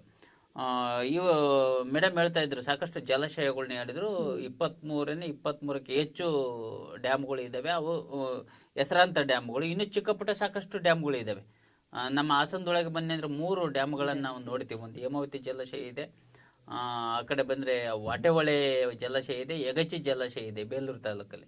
ಹಿಂಗೆ ಒಂದೊಂದು ಜಿಲ್ಲೆಯಲ್ಲಿ 2-3 ಜಲಾಶಯಗಳು ಬರ್ತವೆ. ಬಹುಮುಖ್ಯವಾಗಿ ಇವರು KRS ಅನ್ನ ಹೇಳಿದರು. KRS ನಮ್ಮ ಕರ್ನಾಟಕದ ಒಂದು ಪ್ರತೀಕ ಇದ್ದಂಗೆ. ಅದು ಕನ್ನಂಬಾಡಿ ಏನು ವಿಶ್ವೇಶ್ವರಯ್ಯನವರು ಒಂದು ನೇತೃತ್ವದಲ್ಲಿ ಕಟ್ಟಲ್ಪಡುತ್ತೆ. ಬಹುಶಃ ಅದು ಒಂದೇನೋ ಅಣೆಕಟ್ಟನ್ನು ಕಟ್ಟದೆ ಹೋಗಿದ್ರೆ ಇಡೀ ಎಷ್ಟು ಭಾಗ ಇವತ್ತು ನೀರಾವರಿಯಿಂದ ಸಮೃದ್ಧವಾಗಿದ್ದಾರೆ ರೈತರು, ಅಷ್ಟು ರೈತರು ಕಂಗಲಾಗಬೇಕಾಗಿರೋದು. ಇವತ್ತು ಅದಕ್ಕಂತೂ ಇನ್ನು ಬರೇ ರೈತರಿಗೆ ಅಷ್ಟೇ ಅಲ್ಲ ನೋಡಿ, ಇವತ್ತು ಇಡೀ ಬೆಂಗಳೂರಿನ ಜನ ಕುಡಿಯೋ ನೀರನ್ನ ದೊಡ್ಡ ಸಂಕಷ್ಟವನ್ನು ಅನುಭವಿಸಬೇಕಾಗೋದು. ಬಹುಶಃ KRS ಇಲ್ಲ ಅಂದಿದ್ರೆ ಇಡೀ ಕುಡಿಯುವ ನೀರಿನ ಎಲ್ಲ ಒಂದು ಸಂಪನ್ಮೂಲವನ್ನ ಅದು ಒಂದು KRS ನಮಗೆ ತುಂಬಿಕೊಡ್ತಾ ಇದೆ. ಅದೇ ರೀತಿ ಎಲ್ಲ ಆಯಾಯ ಭಾಗದ ಅಣೆಕಟ್ಟುಗಳು. ಈಗ ನಮ್ಮ ಹಾಸನಕ್ಕೆ ಬಂದೆ ಅಂದರೆ ಹೇಮಾವತಿ ನೀರನ್ನು ನಮ್ಮ ಇಡೀ ಹಾಸನ ಟೌನಿಗೆ ಬರ್ತಕ್ಕಂಥದ್ದು, ಕುಡಿಲಿಕ್ಕೆ ಬರ್ತಕ್ಕಂಥ ನೀರಿರ್ಬೋದು. ಮತ್ತು ಲಿಂಗನಮಕ್ಕಿ ಜಲಾಶಯ ಬರುತ್ತೆ, ಶಿವಮೊಗ್ಗ ಜಿಲ್ಲೆ ಸಾಗರ ತಾಲೂಕಲ್ಲಿ ಬರುತ್ತೆ. ಅದು ನೋಡಿ, ಅಲ್ಲಿ ಬರೀನ ಜಲಾಶಯವನ್ನು ಕಾಣಲ್ಲ, ವಿದ್ಯುತ್ ಶಕ್ತಿ ಒಂದು ಉತ್ಪಾದನಾ ಕೇಂದ್ರ ಇದೆ. ನಾವು ಜಲಾಶಯಗಳು ಬಹು ಉಪಯೋಗಿ ಕೇಂದ್ರಗಳು ಅಂತ ಕರಿತೀವಿ. ಬಹು ಉಪಯೋಗಿ ಕೇಂದ್ರಗಳು ಬರೇ ನೀರಾವರಿ ಯೋಜನೆಗಳನ್ನ ಅಷ್ಟೇ ಅವು ನಮಗೆ ಒದಗಿಸಿಲ್ಲ, ಒಂದು ವಿದ್ಯುತ್ ಶಕ್ತಿ ಕೇಂದ್ರಗಳಾಗಿ ನಮಗೆ ಕೆಲಸವನ್ನ ಮಾಡ್ತಾ ಇದ್ದಾವೆ. ಒಂದು ದೊಡ್ಡ ದೊಡ್ಡ ನಗರಗಳಿಗೆ ಕುಡಿಯುವ ನೀರಿನ ಸೌಲಭ್ಯಗಳನ್ನು ಸಹ ಇವತ್ತಿನ ಡ್ಯಾಮ್ಗಳು ಒದಗಿಸ್ತಾ ಇದ್ದಾವೆ. ನೋಡಿ, ಇಷ್ಟೆಲ್ಲ ಮತ್ತೆ ನೀರಾವರಿ ಯೋಜನೆಗಳನ್ನೇ ಎಲ್ಲೆಲ್ಲಿ ನೀರೇ ಕಾಣದೇ ಇರತಕ್ಕಂಥ ಭೂಮಿಗಳಿಗೆ ಎತ್ತರ ಪ್ರದೇಶದಲ್ಲಿ ಪೈಪ್ಗಳ ಮೂಲಕ ನೀರಾವರಿ ಯೋಜನೆಗಳನ್ನ ಮಾಡಲಾಗಿದೆ. ಅವ್ರು ಹೇಳಿದ್ರು, ಪಾಲಾಕ್ಷರ ಮಾತಾಡ್ತಾ, 100 ಎಕರೆ ಅದಕ್ಕೆ ಬಲಿಯಾಗಿದೆ ಅಂತ. 100 ಎಕರೆ ಅದಕ್ಕೆ ಪರಿಸರ ನಾಶ ಆಗಿರ್ಬೋದು, 1000 ಹೆಕ್ಟೇರ್ಗಳನ್ನು ಹಸಿರು ಮಾಡಿದೆ. ಅದು ಬೆರಳೆಣಿಕೆಯ ರೈತರ ಬದುಕನ್ನ ಕಿತ್ಕೊಂಡಿರ್ಬೋದು, ಲಕ್ಷಾಂತರ ರೈತರ ಬದುಕನ್ನ ಹಸನಾಗಿಸಿದೆ. ಅದ್ರ ಬಗ್ಗೆ ನಾವು ಗಮನ ಕೊಡಬೇಕಾಗುತ್ತೆ. ಅಲ್ಲಿ ಹಿನ್ನೀರು, ನಮ್ಮ ಹಾಲೂರು ತಾಲೂಕು ಹಿನ್ನೀರು, ಯಾವ್ದು ಹೇಮಾವತಿಯ ಒಂದು ಹಿನ್ನೀರಿಗೆ ಬರ್ತೀವಿ ನಾವು. ಅಲ್ಲಿ ಕೆಲವು ಗ್ರಾಮಗಳ ಮುಳುಗಡೆಯಾಗಿ ಅವ್ರಿಗೆ ಬೇರೆ ವರ್ಗಾವಣೆ ಮಾಡಿದರೆ, ಸರ್ಕಾರನ ಭೂಮಿ ಕೊಟ್ಟಿದೆ, ಮನೆ ಕಟ್ಕೊಂಡಿದೆ. ಆದ್ರೆ ಆ ನೀರು ನಿಂತಿದ್ದಕ್ಕೆ ಅಲ್ಲಿ ಒಂದು ಹೇಮಾವತಿ ಜಲಾಶಯ ಕಟ್ಟಲಾಗಿ ಇಡೀ ತುಮಕೂರು ಜಿಲ್ಲೆ ನಿಮಗೆ ವರದಾನ ಆಗಿದೆ ರೈತರಿಗೆ. ಅದನ್ನ ನಾವು ಶ್ಲಾಘನೆಯನ್ನ ಮಾಡಬೇಕಾಗುತ್ತೆ. ಒಂದು ಬೇಸಿಗೆ ಬಂದಂತ ಒಂದು ಸಂದರ್ಭದಲ್ಲಿ, ಅತಿವೃಷ್ಟಿ ಆದಂತ ಒಂದು ಸಂದರ್ಭದಲ್ಲಿ ನಮಗೆ ಆ ಡ್ಯಾಮ್ಗಳ ಮಹತ್ವ ಗೊತ್ತಾಗುತ್ತೆ ಗೊತ್ತಿಲ್ಲ. ಅನಾವೃಷ್ಟಿ ಆದಂತ ಒಂದು ಸಂದರ್ಭದಲ್ಲಿ ನಿಜಕ್ಕೂ ಡ್ಯಾಮ್ಗಳು ಅವೇ ನಮಗೆ ವರದಾನ ಆಗ್ತವೆ ರೈತರಿಗೆ. ಒಮ್ಮೊಮ್ಮೆ ಬೆಳೆಗಳನ್ನೇ ಬೆಳಿಲಿಕ್ಕಲ್ಲ, ನಮ್ಮ ಜಾನುವಾರುಗಳಿಗೆ ಕುಡಿಯಕ್ಕೆ ನೀರಿರಲ್ಲ. ಅಂತ ಒಂದು ಸಂದರ್ಭದಲ್ಲಿ ಡ್ಯಾಮ್ಗಳಿಂದ ಕೆರೆ ತುಂಬಿಸುವ ಯೋಜನೆಯನ್ನ ಸರ್ಕಾರ ಮಾಡುತ್ತೆ. ಎಲ್ಲಿ ಡ್ಯಾಮಿನ ಸುತ್ತಮುತ್ತ ಇರ್ತಾರೆ ಅಲ್ಲಿ ಬೋರ್ವೆಲ್ಗಳು ಚೆನ್ನಾಗಿ ಸಮೃದ್ಧವಾಗಿ ನೀರು ಹೊಡಿತೇವೆ, ಬಾವಿಗಳಲ್ಲಿ ನೀರಿರುತ್ತೆ. ರೈತರಿಗೆ ಡ್ಯಾಮ್ಗಳಾಗ್ಲಿ ನೀರಾವರಿ ಯೋಜನೆಗಳು ಯಾವತ್ತಿಗೂ ವರದಾನ ಆಗ್ತವೆ ಹೊರತು ಅವರ ಬದುಕನ್ನು ಹಸನಾಗಿಸಿದೆ ಹೊರತು ಎಂದೂ ಅವು ಬರಡು ಮಾಡಿಲ್ಲ ಅಂತ ನನ್ನ ವಾದ. ಉತ್ತಮವಾದಂತಹ ವಿಚಾರವನ್ನ ತಿಳಿಸ್ಕೊಟ್ರು. ಈ ಕನ್ನಂಬಾಡಿ ಕಟ್ಟೆ ಯೋಜನೆ ಏನು ಮಾಡಿದ್ದಾರೆ ವಿಶ್ವೇಶ್ವರಯ್ಯನವರು, ಅದರಿಂದಾಗಿ ಆ ಸುತ್ತಮುತ್ತಲ ಹಲವಾರು ಪ್ರದೇಶಗಳು ಈಗಲೂ ಕೂಡ ಹಚ್ಚ ಹಸಿರಾಗಿದೆ ಅಂತ ಹೇಳಿದ್ರು. ಹಾಗೆ ಈ ಚಾನೆಲ್ಗಳಿಗೆ ಅಥವಾ ಅಣೆಕಟ್ಟಿಗೆ ಬಳಕೆಯಾದಂತಹ ರೈತರ ಭೂಮಿ ಏನಿದೆ ಅದಕ್ಕೆ ಪರ್ಯಾಯವಾಗಿ ಸರ್ಕಾರ ಧನ ಸಹಾಯವನ್ನ ಮಾಡುತ್ತೆ ಅಥವಾ ಬೇರೆ ಕಡೆ ಒಂದು ಭೂಮಿಯನ್ನು ಕೂಡ ಶಿಫ್ಟ್ ಮಾಡಿ ಭೂಮಿಯನ್ನು ಕೂಡ ಕೊಟ್ಟು. ಈಗ ನಾನು ಪಾಠ ಮಾಡ್ತಿರ್ತಕ್ಕಂಥ ಊರು ಏನಿದೆ ತಾಡೂರು, ಇಡೀ ಶಿಫ್ಟೆಡ್ ಊರು ಅದು. ಇದು ಹೇಮಾವತಿ ಜಲಾಶಯದ ಹಿನ್ನೀರಲ್ಲಿ ಮುಳುಗಡೆಯಾದಂತ ಊರೇ ಇಲ್ಲಿ ಬಂದಿರೋ ವಲಸೆ ಊರುಗಳು ಅಂತ. ಹೌದು, ರೈತರಿಗೆ ಬೇಕಾಗಿರುವಂತಹ ಬೆಳೆ ಬೆಳೆಯಕ್ಕೆ ಬೇಕಾಗಿರುವಂತಹ ನೀರನ್ನ ಒದಗಿಸೋದ್ರ ಜೊತೆಗೆ ವಿದ್ಯುತ್ ಅನ್ನು ಕೂಡ ಅದು ಕೊಡ್ತಾ ಇದೆ, ಕುಡಿಯೋ ನೀರಿನ ಸೌಲಭ್ಯನೂ ಕೂಡ ಮಾಡಿಕೊಡ್ತಾ ಇದೆ. ಹಾಗೆ ಪ್ರವಾಸಿ ತಾಣಗಳು ಕೂಡ ಆಗಿದೆ ಆ ಒಂದು ಅಣೆಕಟ್ಟುಗಳು ಇರುವಂತ ಸ್ಥಳಗಳು, ಜಾನುವಾರುಗಳಿಗೆ. ಹೌದು, ಎಲ್ಲದಕ್ಕೂ ಒಂದು ಆಶ್ರಯ ನೀಡಿದೆ, ಒಂದು ನೀರಿನ ಸೌಲಭ್ಯವನ್ನ ಒದಗಿಸ್ಕೊಟ್ಟಿರುವಂತ ಅನುಕೂಲಕರವಾದಂತಹ ಈ ಅಣೆಕಟ್ಟು ನೀರಾವರಿ ಯೋಜನೆಗಳು ಹೇಗೆ ರೈತರ ಬದುಕನ್ನ ಹಸನಾಗಿಸಿಲ್ಲ ಅಂತ ಪ್ರಸನ್ನಕುಮಾರ್ ಸರ್ ಹೇಳ್ತೀರಾ? ಮೊದಲಿಗೆ ಸಮಸ್ತ ಬಸವ ಟಿವಿ ವೀಕ್ಷಕರಿಗೆ ಶರಣಾರ್ಥಿ. ಇಂದಿನ ವಿಷಯ ಬಹಳ ಸೂಕ್ಷ್ಮವಾದದ್ದು. ಅಣೆಕಟ್ಟೆ ಮತ್ತು ನೀರಾವರಿ ಯೋಜನೆಗಳು ರೈತರ ಬದುಕನ್ನು ಹಸನಾಗಿಸಿವೆ. ಈ ಚರ್ಚೆಯ ಉದ್ದೇಶ ಚಿಂತನೆಗಚ್ಚಬೇಕು. ಖಂಡಿತ ನಾನು ಸರ್ ಹೇಳಿದ್ದನ್ನು ಒಪ್ಕೊಂತೀನಿ. ಅಣೆಕಟ್ಟುಗಳು ಜನೋಪಯೋಗಿ, ಅದರಲ್ಲಿ ಎರಡು ಮಾತಿಲ್ಲ. ಆದರೆ ಒಂದೇ ಮುಖವನ್ನು ನಾವು ನೋಡ್ತಾ ಹೋದರೆ ಇನ್ನೊಂದು ಮುಖ ಮುಚ್ಚೋಗ್ಬಿಡುತ್ತೇನೋ. ಆ ಇನ್ನೊಂದು ಮುಖದ ಮೇಲೆ ಬೆಳಕು ಚೆಲ್ಲಿ ಅದಕ್ಕೇನಾರ ಶಾಶ್ವತವಾದ ಪರಿಹಾರವನ್ನು ಈ ಚರ್ಚೆ ಮೂಲಕ ಯೋಚನೆ ಮಾಡಬೇಕಾದ್ದು ಉದ್ದೇಶ. ಅಣೆಕಟ್ಟೆಗಳಿಂದಲೇ ರೈತರ ಬದುಕು ಹಸನಾಗಿದೆ ಅಂದರೆ ಅಣೆಕಟ್ಟೆ ಕಟ್ಟೋದಕ್ಕೆ ಜಮೀನು ಕಳ್ಕೊಂಡ್ರಲ್ಲ, ಅವರಿಗೆ ಪರ್ಯಾಯವಾಗಿ ವ್ಯವಸ್ಥೆ ಮಾಡಿಲ್ಲ. ಆ ಪರ್ಯಾಯ ವ್ಯವಸ್ಥೆಯಲ್ಲಿ ರೈತರು ಯಾವ ಕಷ್ಟದಲ್ಲಿದ್ದಾರೆ ಅದನ್ನು ಯೋಚನೆ ಮಾಡಬೇಕಾಯ್ತು.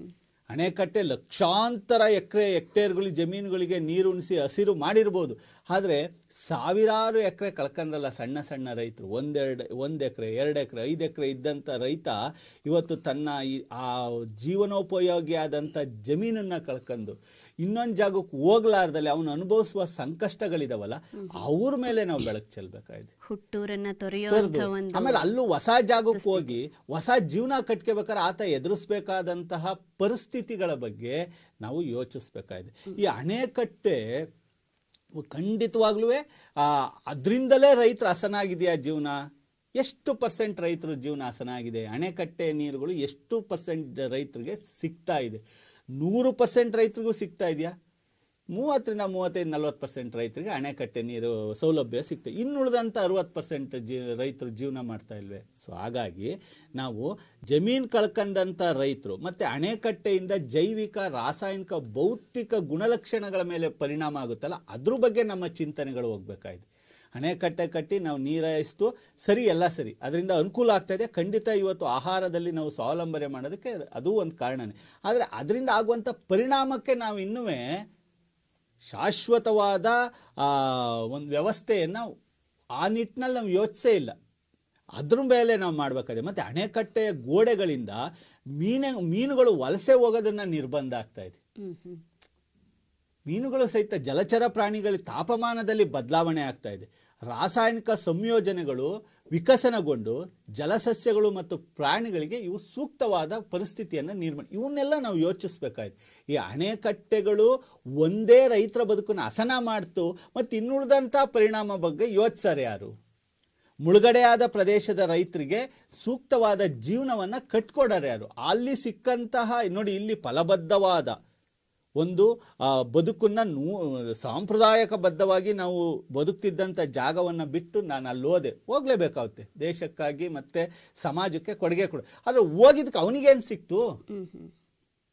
ಅದನ್ನು ಯೋಚಿಸ್ತಾರೆ ಯಾರು? ಅಣೆಕಟ್ಟೆ ಮಾಡಾರೆ ತಾನೇ ಯೋಚಿಸ್ಬೇಕು. ಖಂಡಿತ ನಾನು ದೇಶಕ್ಕಾಗಿ ಬದುಕಲೇಬೇಕಾಗುತ್ತೆ. ನನ್ನ ಉಪಯೋಗಕ್ಕಿಂತ 1000 ಜನ ಉಪಯೋಗ ಒಳ್ಳೆಯದು, ಸರಿ. ನಾನು ಅಲ್ಲಿ ಹೋಗಿದ್ದಕ್ಕೆ ನನಗೇನು ಸಿಕ್ತು? ಈ ನಿಟ್ಟಿನಲ್ಲಿ ನಾವು ಯೋಚಿಸ್ಬೇಕಾಗುತ್ತೆ.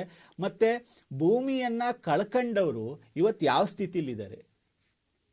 ಇವತ್ತು ಅಣೆಕಟ್ಟೆಯಿಂದ ಲಾಭ ಪಡಿತಿರೇ ಬೇರೆ, ಭೂಮಿ ಕಳ್ಕೊಂಡರೆ ಬೇರೆ. ನರ್ಮದಾ ಬಚಾವೋ ಆಂದೋಲನದಲ್ಲಿ ಎಷ್ಟು ಸಂಕಷ್ಟಗಳು ಹೊರಗೆ ಬಂದು ಅವಕ್ಕೆ ಏನು ಪರಿಹಾರ ಕಂಡಿದ್ದೀವಿ? ಈ ನಿಟ್ಟಿನಲ್ಲಿ ಅಣೆಕಟ್ಟೆಗಳೇ ರೈತರ ಜೀವನವನ್ನು ಹಸನಾಗಿರಿಸಿಲ್ಲ, ಅವು ಸಂಕಷ್ಟಕ್ಕೂ ದೂಡಿದವೆ.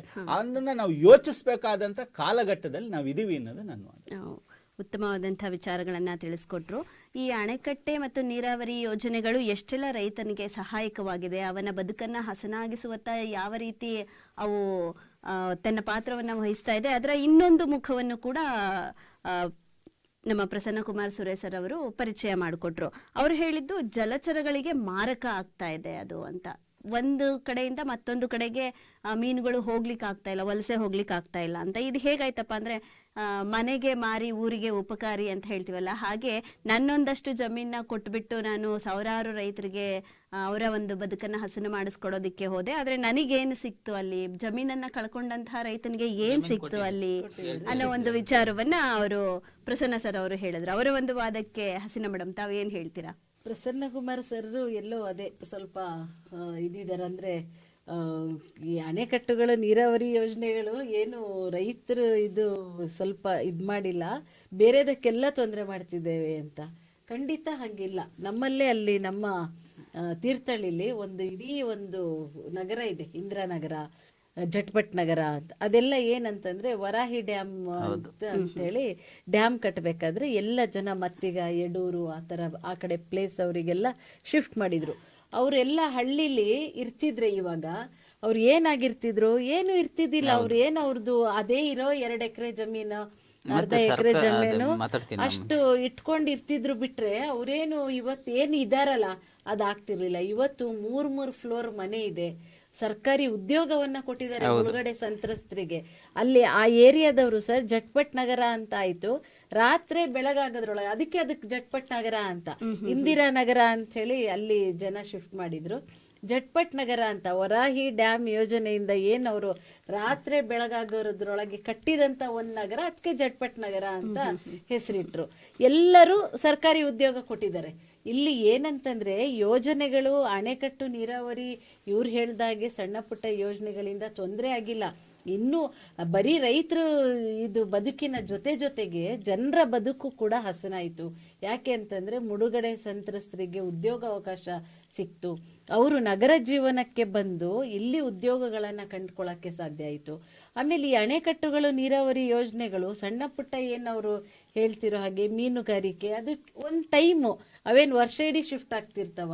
ಅವು ಮೊಟ್ಟೆ ಇಡೋ ಟೈಮಿಗೆ ಹೋಗ್ತಿದ್ವು, ಮತ್ತು ಬಂದು ಅದೇನಿರ್ತಿತ್ತು ಆ ಪ್ರಕ್ರಿಯೆಗೆ ಅವ್ರ ಇದು ಏನು ಅಂತ ಏನು ತೊಂದರೆಗಳು ಅದಾಗಿಲ್ಲ ಅಂತ. ಯಾಕೆ ಅಂತಂದ್ರೆ ಉಪಯೋಗ ಜಾಸ್ತಿ ಇರ್ಬೇಕಾದ್ರೆ ಅನಾನುಕೂಲಗಳು ಕಡಿಮೆ ಇರುವಂತಹ ಇದನ್ನ ನಾವು ಅದನ್ನ ಒಂದು ಮೈನರ್ ಇದು ಅಂತೇಳಿ ಇಟ್ಕೊಳ್ಬೇಕು. ಹಾಗಾಗಿ ಇವತ್ತು ಎಷ್ಟೊಂದು ನಮ್ಮ ಕರ್ನಾಟಕದಲ್ಲಿ ಇರುವಂತಹ ಅನೇಕ ಅಣೆಕಟ್ಟುಗಳು ರೈತರ ಬದುಕು ಜೊತೆಗೆ ನಮ್ಮ ಕರ್ನಾಟಕದ ಜನರ ಬದುಕನ್ನ ಹಸನಾಗಿಸಿದೆ. ಯಗಚಿ ಡ್ಯಾಮು ಬಾಣಾವರದ ಹತ್ರನೇ ಅಲ್ಲಿ ಇರೋದು, ಬೇಲೂರು ಯಗಚಿ ಡ್ಯಾಮು, ಬಾಣಾವರ, ಜಾವಗಲ್ಲು, ಅಲ್ಲೆಲ್ಲ ಜನರಿಗೆ ಫೆಬ್ರವರಿ ಮಾರ್ಚ್ ಆಗ್ಬಿಟ್ರೆ ನೀರೇ ಬರಲ್ಲ, ಕುಡಿಯಕ್ ನೀರಿಲ್ಲ ಅಲ್ಲಿ. ಆ ಡ್ಯಾಮ್ ಆಗಿರೋದ್ರಿಂದ ಇವತ್ತು ವರ್ಷದ 12 ತಿಂಗಳು ಕುಡಿತಾರೆ, ಮರ್ತ್ ಬಿಟ್ಟಿದ್ದಾರೆ.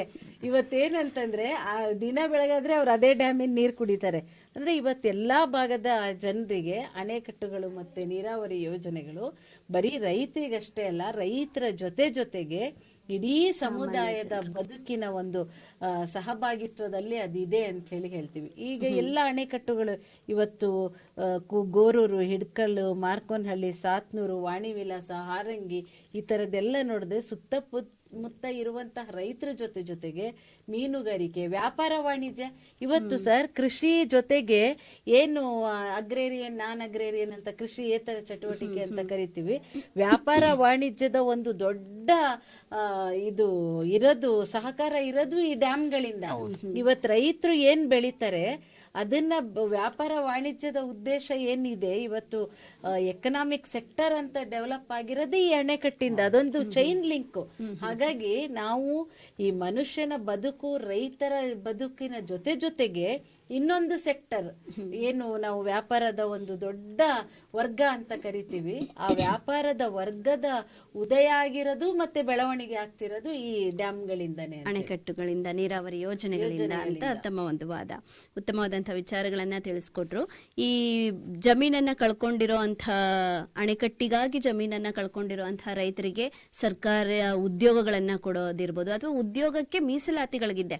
ನಿಮ್ಮ ಜಮೀನಲ್ಲಿ ಏನಾದರೂ ಇಂತಿಷ್ಟು ವಿಸ್ತೀರ್ಣದಲ್ಲಿ ಚಾನೆಲ್ ಏನಾದರೂ ಹೋಗಿದ್ರೆ ಅವರಿಗೆ ಇಷ್ಟು ಪರ್ಸೆಂಟಲ್ಲಿ ಮೀಸಲಾತಿ ಇರುತ್ತೆ ಅಂತ ಹೇಳಿ ಮೀಸಲಾತಿಯ ಒಂದು ಹಕ್ಕನ್ನು ಕೂಡ ಕೊಟ್ಟಿದ್ದಾರೆ. ಹಾಗೆ ಪರ್ಯಾಯ ಭೂಮಿ ಕೊಡೋದಾಗಿರಲಿ ಅಥವಾ ಧನ ಸಹಾಯ ಮಾಡೋದಾಗಿರಲಿ, ಈ ರೀತಿ ಹಲವಾರು ಸಹಾಯದ ರೂಪದಲ್ಲಿ ಆ ಭೂಮಿಯನ್ನು ಕಳ್ಕೊಂಡಿರೋರಿಗೆ ನೆರವಿಗೆ ಬಂದಿದೆ ಸರ್ಕಾರ. ಹಾಗಿರುವಾಗ ಕೇವಲ ಕೃಷಿ ಚಟುವಟಿಕೆಗಳಿಗೆ ಅಷ್ಟೇ ಅಲ್ಲದೆ ಅದರ ಹೊರತಾಗಿಯೂ ಕೃಷಿಯೇತರ ಚಟುವಟಿಕೆಗಳಿಗೂ ಕೂಡ ಈ ಅಣೆಕಟ್ಟು ನೀರಾವರಿ ಯೋಜನೆಗಳು ಸಹಕಾರಿಯಾಗಿರೋದ್ರಿಂದ ರೈತರ ಬದುಕನ್ನಷ್ಟೇ ಅಲ್ಲ, ಉಳಿದಂತಹ ಎಲ್ಲ ಬದುಕು ಕೂಡ ಹಸನಾಗಿಸುವಲ್ಲಿ ಈ ಅಣೆಕಟ್ಟು ಹಾಗೂ ನೀರಾವರಿ ಯೋಜನೆಗಳು ತಮ್ಮ ಪಾತ್ರವನ್ನು ವಹಿಸಿದೆ ಅನ್ನುವಂತಹ ಹಸೀನಾ ಮೇಡಮ್ ರವರ ವಾದಕ್ಕೆ ಪಾಲಾಕ್ಷ ಸರ್ ತಾವೇನು ಹೇಳ್ತೀರಾ? ಮೇಡಮ್ ಅವರ ವಾದ ತುಂಬಾ ಚೆನ್ನಾಗಿದೆ. ಆದ್ರೆ ನಾವು ಯಾವಾಗಲೂ ಕೂಡ ಯಾವುದೇ ವಿಚಾರವನ್ನ ತಗೊಂಡಾಗ ಅರ್ಧ ಭಾಗದ ಬಗ್ಗೆ ಮಾತ್ರ ಚರ್ಚೆ ಮಾಡಬಾರ್ದು. ಪರಿಪೂರ್ಣತೆ ಬರಬೇಕು ಅಂದ್ರೆ ಅದರ ಸಾಧಕ ಬಾಧಕಗಳು ಎರಡನ್ನ ಕೂಡ ನಾವು ವಿಶ್ಲೇಷಣೆ ಮಾಡಬೇಕಾಗುತ್ತೆ. ನನಗೆ ಮದುವೆಯನವರ ಒಂದು ವಚನ ನೆನಪಾಗ್ತದೆ. ಆಕಾಶದ ಮಳೆಯನರಿತು, ಭೂಮಿಯ ಬೆಳೆಯನರಿತು, ಹುಟ್ಟುವ ಬೀಜವನರಿತು, ದುಷ್ಟವ ಕಂಡು ಹೊತ್ತಾಡಿ ಅರ್ಕೇಶ್ವರ ಲಿಂಗವನ್ನರಿಯುವುದಕ್ಕೆ ಅನ್ನುವಂಥ ಒಂದು ವಚನವನ್ನು ನೆನಪು ಮಾಡ್ಕೊಳ್ತಾ, ಇವತ್ತು ರೈತರು ಬಹಳ ಉಜ್ವಲ ಆಗಿದೆ ಅಣೆಕಟ್ಟು ಮತ್ತು ನೀರಾವರಿ ಯೋಜನೆಗಳು ಇಂದ ಅನ್ನುವಂಥದ್ದು ಬಹಳ ಅದು ಪೂರ್ಣ ಸತ್ಯ ಅಲ್ಲ, ಅರ್ಧ ಸತ್ಯ ಅನ್ನುವಂಥದ್ದು ನನ್ನ ವಾದ. ಒಂದು ಅಧ್ಯಯನ ಆಗಿದೆ, ರೈತರ ಆತ್ಮಹತ್ಯೆಗಳು ಇವತ್ತು ತುಂಬಾ ಜಾಸ್ತಿ ಆಗ್ತಾ ಇದೆ. RS ದೇಶಪಾಂಡೆ ಮತ್ತೆ ಸರೋಜಾ ಅರೋರಾ ಅನ್ನೋಂಥರು ಕೃಷಿ ಬಿಕ್ಕಟ್ಟು ಮತ್ತು ರೈತರ ಆತ್ಮಹತ್ಯೆಗಳು ಅನ್ನೋಂಥ ಒಂದು ಕೃತಿನ ಬರೀತಾರೆ. ಇವತ್ತು ರೈತರ ಆತ್ಮಹತ್ಯೆಗಳು ಜಾಸ್ತಿ ಆಗ್ತಾ ಇರೋದು ಎಲ್ಲಿ ಅಂತಂದ್ರೆ, ಎಲ್ಲಿ ನೀರಾವರಿ ಪ್ರದೇಶಗಳು ಜಾಸ್ತಿ ಇದೆ ಅಲ್ಲಿ ಆತ್ಮಹತ್ಯೆ ಪ್ರಕರಣಗಳು ಜಾಸ್ತಿ ಆಗ್ತದೆ. ಅಣೆಕಟ್ಟೆಗೂ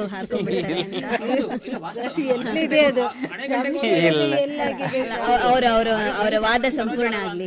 ಕೃಷಿಯ ಬಿಕ್ಕಟ್ಟು ಮತ್ತೆ ರೈತರ ಆತ್ಮಹತ್ಯೆಗಳು ನೋಡ್ರಿ ಹೇಳ್ತೀನಿ, ಅದನ್ನೇ ಹೇಳ್ತಾ ಇದ್ದೀನಿ ನಾನೀಗ. ವಾದ ಮಾಡ್ತಾರೆ. ಇವತ್ತು ನೀವು ನಾನು ಪ್ರಾಕ್ಟಿಕಲ್ ಕೂಡ ಹೇಳ್ತೀನಿ. ಇವತ್ತು ನಮ್ಮ ದೇಶದಲ್ಲಿ ಪಾವಗಡದಲ್ಲಿ ಹೆಚ್ಚು ರೈತರ ಆತ್ಮಹತ್ಯೆ ಮಾಡ್ಕೊತಾ ಇದಾರಾ, ಮಂಡ್ಯದಲ್ಲಿ ಹೆಚ್ಚು ರೈತರ ಆತ್ಮಹತ್ಯೆ ಮಾಡ್ಕೊಳ್ತಾ ಇದಾರ ಅಂತ ಪ್ರಶ್ನೆ ನಾನು ನಿಮ್ಮ ಮುಂದೆ ಇಟ್ರೆ ನೀವು ನೇರವಾಗಿ ಹೇಳ್ತೀರಾ ಮಂಡ್ಯದಲ್ಲಿ. ಪತ್ರಿಕಾ ವರದಿಗಳಿದೆ, ಮಾಧ್ಯಮದ ವರದಿಗಳಿದೆ, ಅಂಕಿಅಂಶಗಳಿದೆ. ನಮ್ಮ ಪಾವಗಡದಲ್ಲಿ ಮಳೆ, ಅದಕ್ಕೆ ಸರ್ ಅಣೆಕಟ್ಟುಗಳು ನೀರಾವರಿ ಯೋಜನೆಗಳ ಕಾರಣ ಅಲ್ಲ, ಬೇರೆ ಕಾರಣ, ಅವರು ವೈಯಕ್ತಿಕ ಕಾರಣಗಳು ಆತ್ಮಹತ್ಯೆ ಮಾಡಿಕೊಳ್ಳೋದು. ಚರ್ಚೆ ಮಾಡಿದ್ಮೇಲೆ ನಿಮ್ಮ ವಾದವನ್ನು ನೀವು ಮಂಡಿಸಿ. ಏನಂದ್ರೆ ಯಾವಾಗ ಇದು ಮನುಷ್ಯನ ಅಭಿವೃದ್ಧಿ ಹೆಸರಿನಲ್ಲಿ ಎಲ್ಲೋ ಒಂದ್ ಕಡೆ ಸ್ವಾರ್ಥ ಪ್ರವೃತ್ತಿ ಜಾಸ್ತಿ ಆಗ್ತಾ ಇದೆ, ಮತ್ತೆ ವಾಣಿಜ್ಯೀಕರಣ ಅನ್ನುವಂತ ಹೆಸರನ್ನ ಹೇಳಿದ್ರು. ಇವತ್ತು ವಾಣಿಜ್ಯೀಕರಣ ಅಭಿವೃದ್ಧಿ ಅಂತ ಹೇಳುವಾಗ ಎಲ್ಲ ಒಂದ್ ಕಡೆ ಈ ಪರಿಸರದ ಅಸಮತೋಲನ ಸಂಪೂರ್ಣ ನಾವು ಮಾಡ್ತಾ ಇದೀವಿ. ಇಲ್ಲಿ ಮನುಷ್ಯ ಒಬ್ಬನೇ ಈ ಪರಿಸರ ಅಥವಾ ಈ ವ್ಯವಸ್ಥೆ ಅಂತಂದ್ರೆ ಇತರ ಜೀವಿಗಳಿದೆ ಅನ್ನೋದನ್ನ ಕೂಡ ನಾವು ಆಲೋಚನೆ ಮಾಡ್ಬೇಕಾಗುತ್ತೆ. ಈಗ ಆ ಒಂದು RS ದೇಶಪಾಂಡೆ ಅವರ ಒಂದು ವಿಚಾರಕ್ಕೆ ನಾನು ಬರ್ತೀನಿ. ಈಗ ಮಲಪ್ರಭಾ ಒಂದು ಅಣೆಕಟ್ಟನ್ನ ಕಟ್ಟಿದ್ರು, ನಿಮಗೆ ಗೊತ್ತಿದೆ. ಮಲಪ್ರಭಾ ನದಿಗೆ ಅಣೆಕಟ್ಟನ್ನ ಕಟ್ಟಿದಂತ ಸಂದರ್ಭದಲ್ಲಿ 1960ರಲ್ಲಿ 30 ಕೋಟಿ ರೂಪಾಯಿ ಖರ್ಚು ಮಾಡಿ ಅಣೆಕಟ್ಟು ಕಟ್ಟಬೇಕು ಅಂತ ಒಂದು ಯೋಜನೆ ಸಿದ್ಧ ಆಗ್ತದೆ.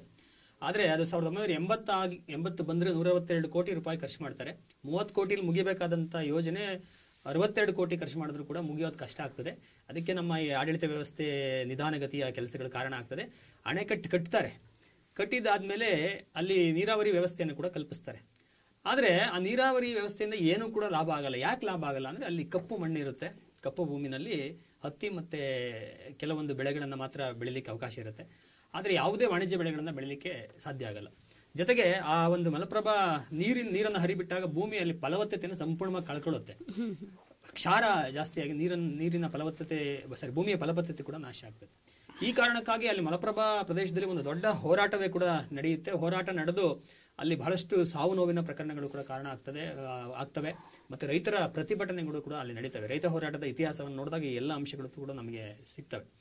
ಅಂದ್ರೆ ಈ ಒಂದು ಘಟನೆಯನ್ನು ನಾವು ಗಮನಿಸಿದಾಗ ನೀರಾವರಿ ಯೋಜನೆಗಳು ಬರೀ ಒಳ್ಳೇದನ್ನೇ ಮಾಡ್ತವೆ ಅನ್ನುವಂಥದ್ದು ಇದೆಯಲ್ಲ, ಅದು ಆಗ್ಲೇ ಹೇಳಿದಾಗ ಸತ್ಯ ಅಲ್ಲ. ಯಾಕಂದ್ರೆ ಇವತ್ತು ಆ ನೀರಾವರಿ ಯೋಜನೆಗಳಿಂದ ನಷ್ಟನೂ ಕೂಡ ಜಾಸ್ತಿ ಆಗ್ತದೆ. ಎಲ್ಲೋ ಒಂದ್ ಕಡೆ ಆ ನೀರು ಅರ್ಧಾಕ್ಷಣಕ್ಕೆ ಲಾಭ ಬರುತ್ತೆ ಅನ್ನಕ್ಕಾಗಲ್ಲ. ಜೊತೆಗೆ ನೀರು ಹರಿತು ಅಂತ ಹೇಳಿ ನಾವು ವಾಣಿಜ್ಯಗಳ ಬೆಳೆಗಳನ್ನ ಬೆಳೆಯಲಿಕ್ಕೆ ಹೋಗ್ತೀವಿ ಎಲ್ಲರೂ. ಇವತ್ತೇನಾಗ್ತಾ ಇದೆ ಅಂತಂದ್ರೆ ನಮ್ಮ ಸಾಂಪ್ರದಾಯಿಕ ಕೆಲವೊಂದು ಬೆಳೆಗಳನ್ನ ಬೆಳೆಯೋದನ್ನ ಬಿಟ್ಬಿಟ್ಟಿದೀವಿ. ಈಗ ನಮ್ಮ ಭಾಗದಲ್ಲಿ ನೋಡಿ, ನೀವು ಎತ್ತೆತ್ತರವಾದ ಪ್ರದೇಶಗಳಿಗೆಲ್ಲ ಅಡಿಕೆ ತೋಟ ಮಾಡ್ತಾ ಇದ್ದಾರೆ. ಮೊದಲೆಲ್ಲ ಅಡಿಕೆ ತೋಟ ಎಲ್ಲಿ ಮಾಡ್ತಿದ್ರು, ಎಲ್ಲಿ ತಗ್ಗಿನ ಪ್ರದೇಶ ಇರ್ತಿತ್ತು, ಫಲವತ್ತಾದ ಪ್ರದೇಶ ಇರ್ತಿತ್ತು ಅಲ್ಲಿ.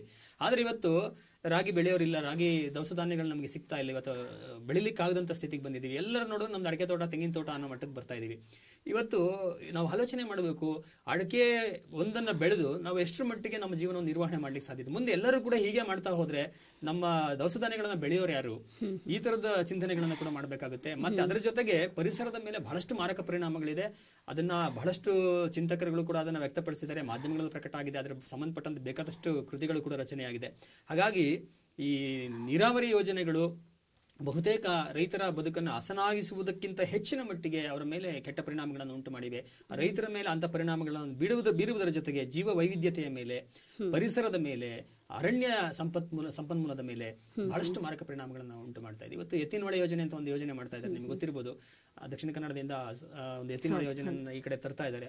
ಆ ಯೋಜನೆ ನೀವು ನೋಡಿದ್ರೆ ನಾಲೆಯನ್ನು ನಿರ್ಮಾಣ ಮಾಡ್ತಾ ಇದ್ದಾರೆ, ತುಂಬಾ ಹೈಟ್ ಆಗಿ ಎಲ್ಲ ಕಟ್ತಾ ಇದ್ದಾರೆ. ನೀವು ನೋಡ್ಬೇಕು, ಸಾವಿರಾರು ಕೋಟಿ ರೂಪಾಯಿಗಳನ್ನು ವಿನಿಯೋಗಿಸ್ತಾ ಇದ್ದಾರೆ. ಅದು ಹರಿಯೋ ನೀರು ಬಹಳ ಕಡಿಮೆ. ಈಗ ಈ ವರ್ಷದಂತ ಮಳೆಗಾಲ ಬಂದ್ರೆ ನೀರು ಬರುತ್ತೆ, ಆಗ್ತದೆ. ಇಲ್ಲದೆ ಇದ್ರೆ ಆ ಯೋಜನೆಗಳು ಸುಮ್ಮನೆ ವೇಸ್ಟ್ ಅಷ್ಟೇ. ಯಾಕಂದ್ರೆ ನೀರಿದ್ರೆ ಮಾತ್ರ ಅದು ಉಪಯೋಗಕ್ಕೆ ಬರುತ್ತೆ. ಆದ್ರೆ ಆ ಅಭಿವೃದ್ಧಿ ಹೆಸರಿನಲ್ಲಿ, ನೀರಾವರಿ ಯೋಜನೆಗಳ ಹೆಸರಲ್ಲಿ ನಮ್ಮ ದೇಶ, ನಮ್ಮ ಟ್ಯಾಕ್ಸ್ ತೆರಿಗೆ ದುಡ್ಡನ್ನು ಎಲ್ಲೋ ಒಂದ್ ಕಡೆ ಇಂಥ ವ್ಯರ್ಥ ಮಾಡ್ತಾ ಇದೆ ಅಂತ ಕೂಡ ನಮ್ಗೆ ಅನ್ಸುತ್ತೆ.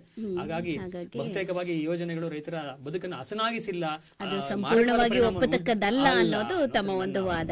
ನೋಡೋಣ ನಿಮ್ಮ ಒಂದು ವಾದಕ್ಕೆ ಕೊಟ್ರೆ ಸರ್ ಅವ್ರು ಏನ್ ಹೇಳ್ತಾರೆ. ಈ ಅಣೆಕಟ್ಟುಗಳನ್ನ ಕಟ್ಟಲಾಗಿ ರೈತರ ಆತ್ಮಹತ್ಯೆ ಕೂಡ ಆ ಪ್ರದೇಶದಲ್ಲೇ ನಾವು ಅತಿ ಹೆಚ್ಚಾಗಿ ಗುರುತಿಸ್ತಾ ಇದ್ದೀವಿ ಅಂತ ಪಾಲಾಕ್ಷ ಸರ್ ಅವ್ರು ಹೇಳಿದ್ರು. ಮತ್ತೆ ಈ ಅಂತಾರಾಜ್ಯ ಕಲಹಗಳು ಕೂಡ ಅಣೆಕಟ್ಟೆಯಿಂದ ಆಗಿರೋದನ್ನ ನಾವು ಕೇಳ್ಪಟ್ಟಿದೀವಿ. ಯಾಕೆಂದ್ರೆ ಒಂದ್ ಕಡೆ ಅಣೆಕಟ್ಟು ಕಟ್ಟಿ ಅಲ್ಲಿ ನೀರು ಹರಿಯೋದನ್ನ ತಡೆ ಹಿಡಿದಾಗ ಈ ನೀರು ನಮ್ಮ ರಾಜ್ಯಕ್ಕೆ ಸೇರ್ಬೇಕಿತ್ತು ಅಥವಾ ನಮ್ಮ ರಾಜ್ಯಕ್ಕೆ ಸೇರ್ಬೇಕಿತ್ತು. ಆ ಒಂದು ರೀತಿಯಲ್ಲೂ ಕೂಡ ಅಂತಾರಾಜ್ಯ ಕಲಹಗಳು, ಅಂತರ್ಜಿಲ್ಲೆ ಕಲಹಗಳು ಉಂಟಾಗಿರೋದು, ನೀರಿಗಾಗಿ ಹೋರಾಟ, ಆ ಹೋರಾಟದಲ್ಲಿ ಸತ್ತಂತಹ ಜೀವಿಗಳು, ಇದ್ರ ಬಗ್ಗೆ ಎಲ್ಲ ಪಾಲಾಕ್ಷ ಸರ್ ಅವ್ರು ಹೇಳಿದ್ರು. ಅವರ ಒಂದು ವಾದಕ್ಕೆ ಕೊಟ್ರೆ ಸರ್ ತಾವೇನು ಹೇಳ್ತೀರಾ? ಅವರು ಆತ್ಮಹತ್ಯೆ ಬಗ್ಗೆ ಹೇಳಿದ್ರು. ರೈತರ ಆತ್ಮಹತ್ಯೆಗಳು ನೀರಾವರಿ ಹೆಚ್ಚಾಗಿ ಆತ್ಮಹತ್ಯೆ ಎಲ್ಲೂ ಆಗಿಲ್ಲ. ಒಂದೇ ಒಂದು ಕೇಸಲ್ಲಿ ಇಲ್ಲಿ ಬಹಳ ನೀರಾವರಿ ಇರೋದಕ್ಕೆ ರೈತ ಆತ್ಮಹತ್ಯೆ ಮಾಡ್ಕೊಂಡನಂತ ಎಲ್ಲೂ ಒಂದು ಕೇಸು FIR ಆಗಿಲ್ಲ. ಒಂದು ಸಾಮಾಜಿಕ ಕಾರಣ ಇರುತ್ತೆ, ಅಥವಾ ವೈಯಕ್ತಿಕ ಕಾರಣ ಇರುತ್ತೆ, ಅಥವಾ ಆರ್ಥಿಕ ಕಾರಣ ಇರುತ್ತೆ.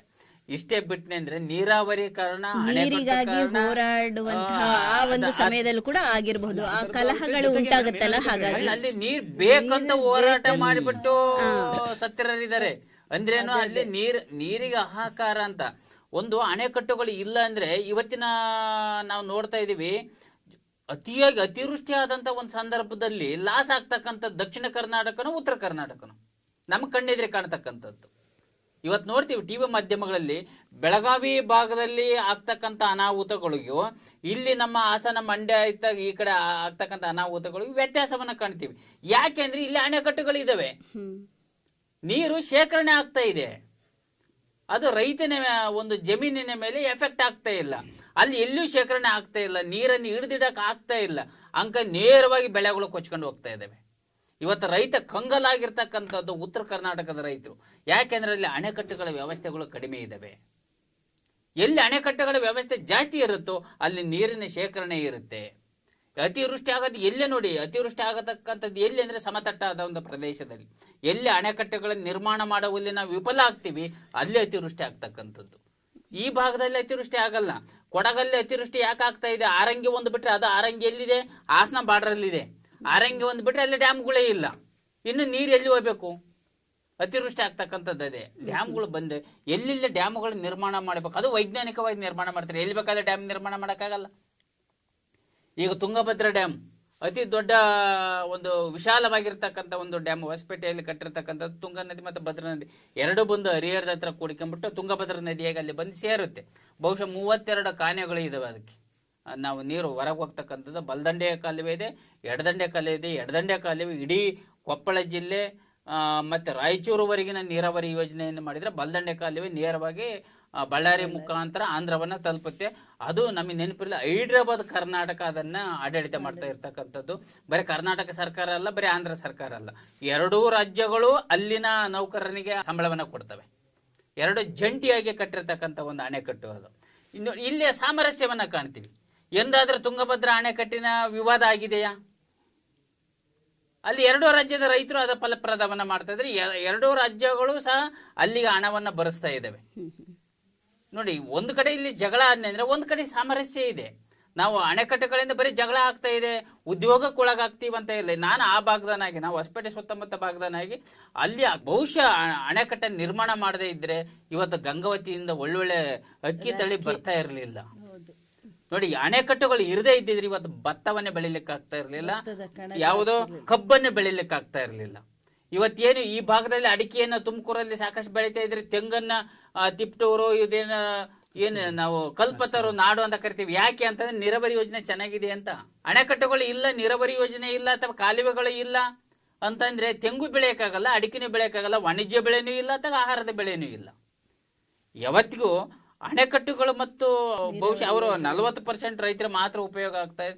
ಖಂಡಿತ ಅದಕ್ಕಂತೂ ಜಾಸ್ತಿ ಆಗ್ತಾ ಇದೆ, ಬರೀ 40 ಸಾಕಷ್ಟು ಆಗ್ತಾ ಇದೆ. ಮತ್ತೆ ಇನ್ನೊಂದು, ಮುಳುಗಡೆಯಾದ ರೈತರಿಗೆ ಪ್ರಸನ್ನ ಸರ್ ಹೇಳಿದ್ರು ಅವ್ರಿಗೆ ಏನು ಬದುಕು ಅಂತಂದು.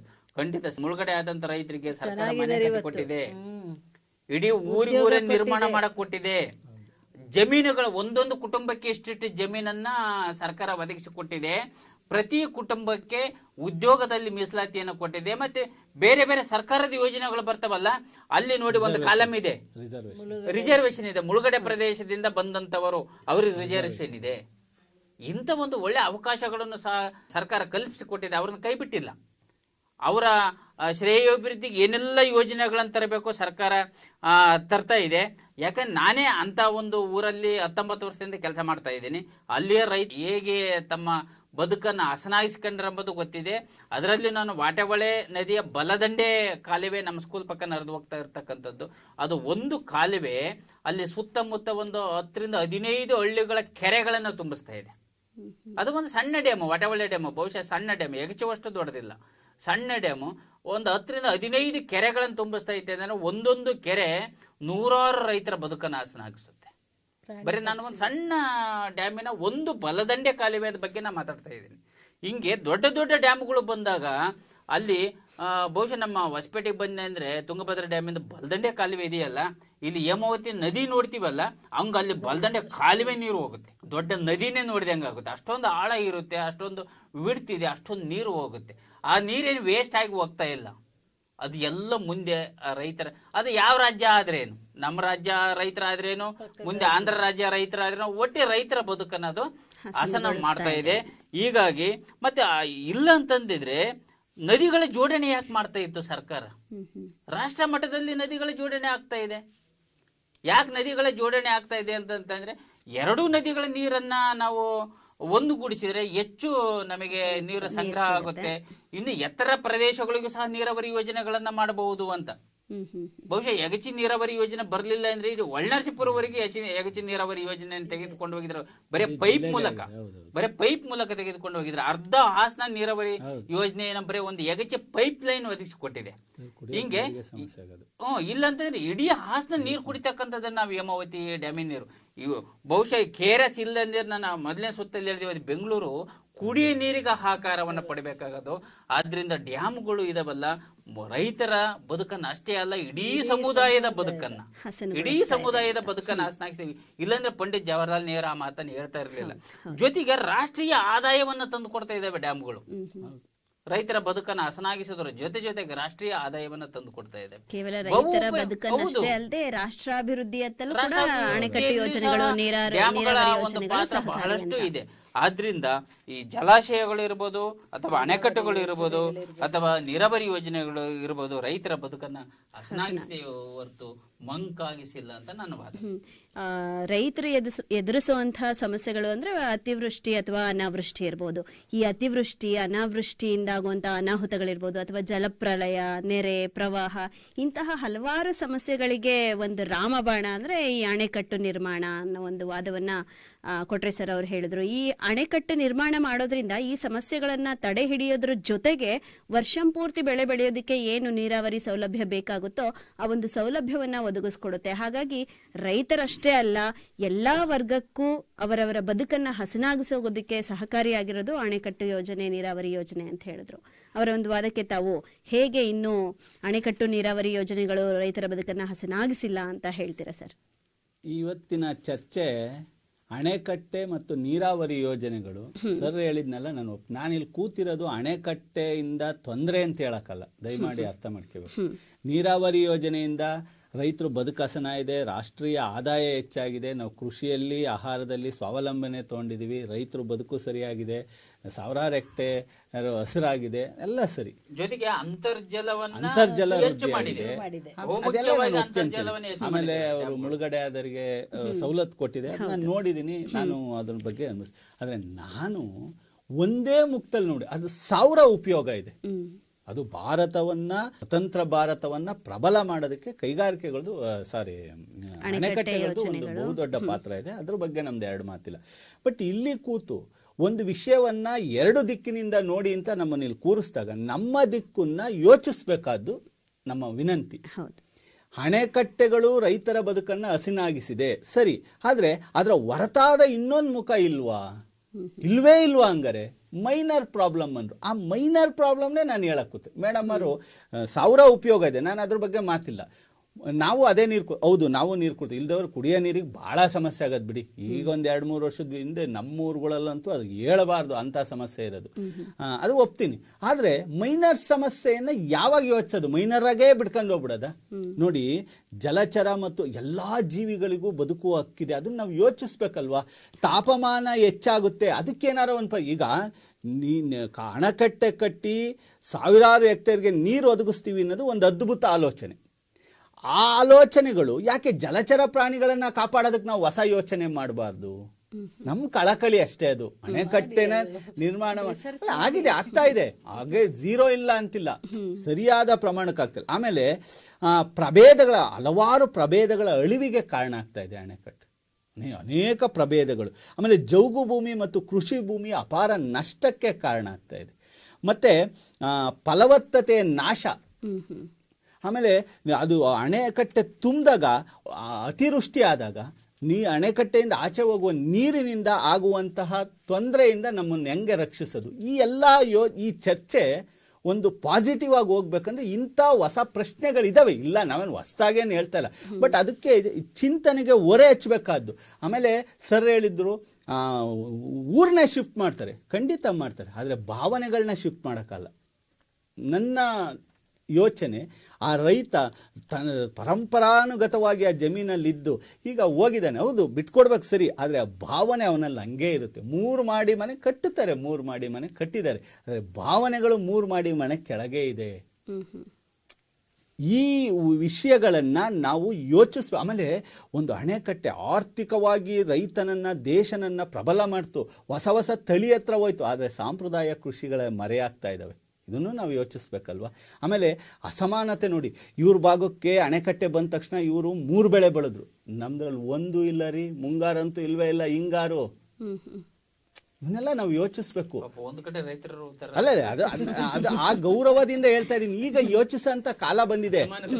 ಈಗ ನೋಡಿ, ನಮ್ಮೂರಿಗೆ 60 ಕಿಲೋಮೀಟರ್ ಕುಡಿಯಕ್ಕೆ ನೀರು ತಂದಾರೆ. ಅದೇ ಥರ ಏನಾರ ಅಲ್ಲಿಂದ ಕೆರೆ ತುಂಬಿಸೋ ಯೋಜನೆ ಇದೆ ಸರ್ಕಾರದಲ್ಲಿ. ಪರಿಣಾಮಕಾರಿಯಾಗಿ ಅವ್ರು ಹೆಂಗೆ 3 ಬೆಳೆ ಬೆಳೀತಾರೆ, ಕನಿಷ್ಠ 2 ಬೆಳೆ ಭದ್ರತೆ ಕೊಟ್ಟರೆ ನಮ್ಮ ರೈತನು ಆರ್ಥಿಕವಾಗಿ ಉದ್ಧಾರ ಆಗ್ತಾನೆ. ಈ ಯೋಚನೆಗಳನ್ನ ಮಾಡಿ.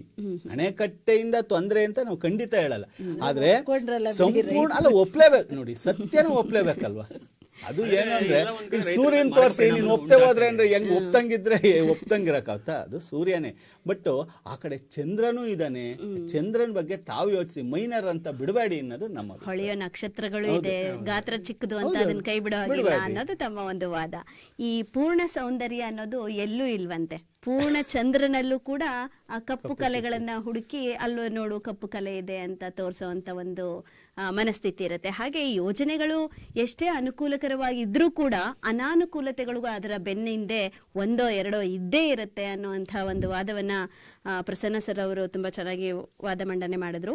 ಹಾಗೆ ಅನುಕೂಲಗಳ ಬೆನ್ನ ಹಿಂದೆ ಅನಾನುಕೂಲಗಳು ಕೂಡ ಹಾಗೆ ಇರುತ್ತೆ ಅನ್ನುವಂಥ ಒಂದು ಪ್ರಸನ್ನ ಸರ್ ಅವರ ವಾದಕ್ಕೆ ಹಸೀನಾ ಮೇಡಮ್ ತಾವೇನು ಹೇಳ್ತೀರಾ? ಮತ್ತೆ ಈ ಅಣೆಕಟ್ಟು ಹಾಗೂ ನೀರಾವರಿ ಯೋಜನೆಗಳು ನಿಜಕ್ಕೂ ಹಸನ ಆಗಿಸ್ತಾ ಇದೆ, ಆದ್ರೂ ಅಲ್ಲಿ ಇಲ್ಲಿ ಎಲ್ಲೋ ಸಮಸ್ಯೆಗಳಂತೂ ಇರೋದು ಖಂಡಿತ. ಆ ಸಮಸ್ಯೆನ ನಾವು ಗಣನೆಗೆ ತಗೋಬೇಕು ಅನ್ನೋಂಥ ಅವರ ವಾದಕ್ಕೆ ತಾವೇನ್ ಹೇಳ್ತೀರಾ? ಸಮಸ್ಯೆಗಳು ಯಾವ್ದ್ರಲ್ಲಿಲ್ಲ. ಈಗ ಅವ್ರು ಹೇಳಿದ ಮಾತಿಗೆ ಬರ್ತೀನಿ.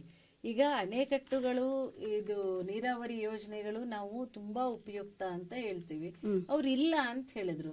ಹಾಗಾದ್ರೆ ನಾನು ಇವತ್ತು 4 ಟೈರ್ ರೋಡ್ ಆಗ್ತಾ ಇದೆ.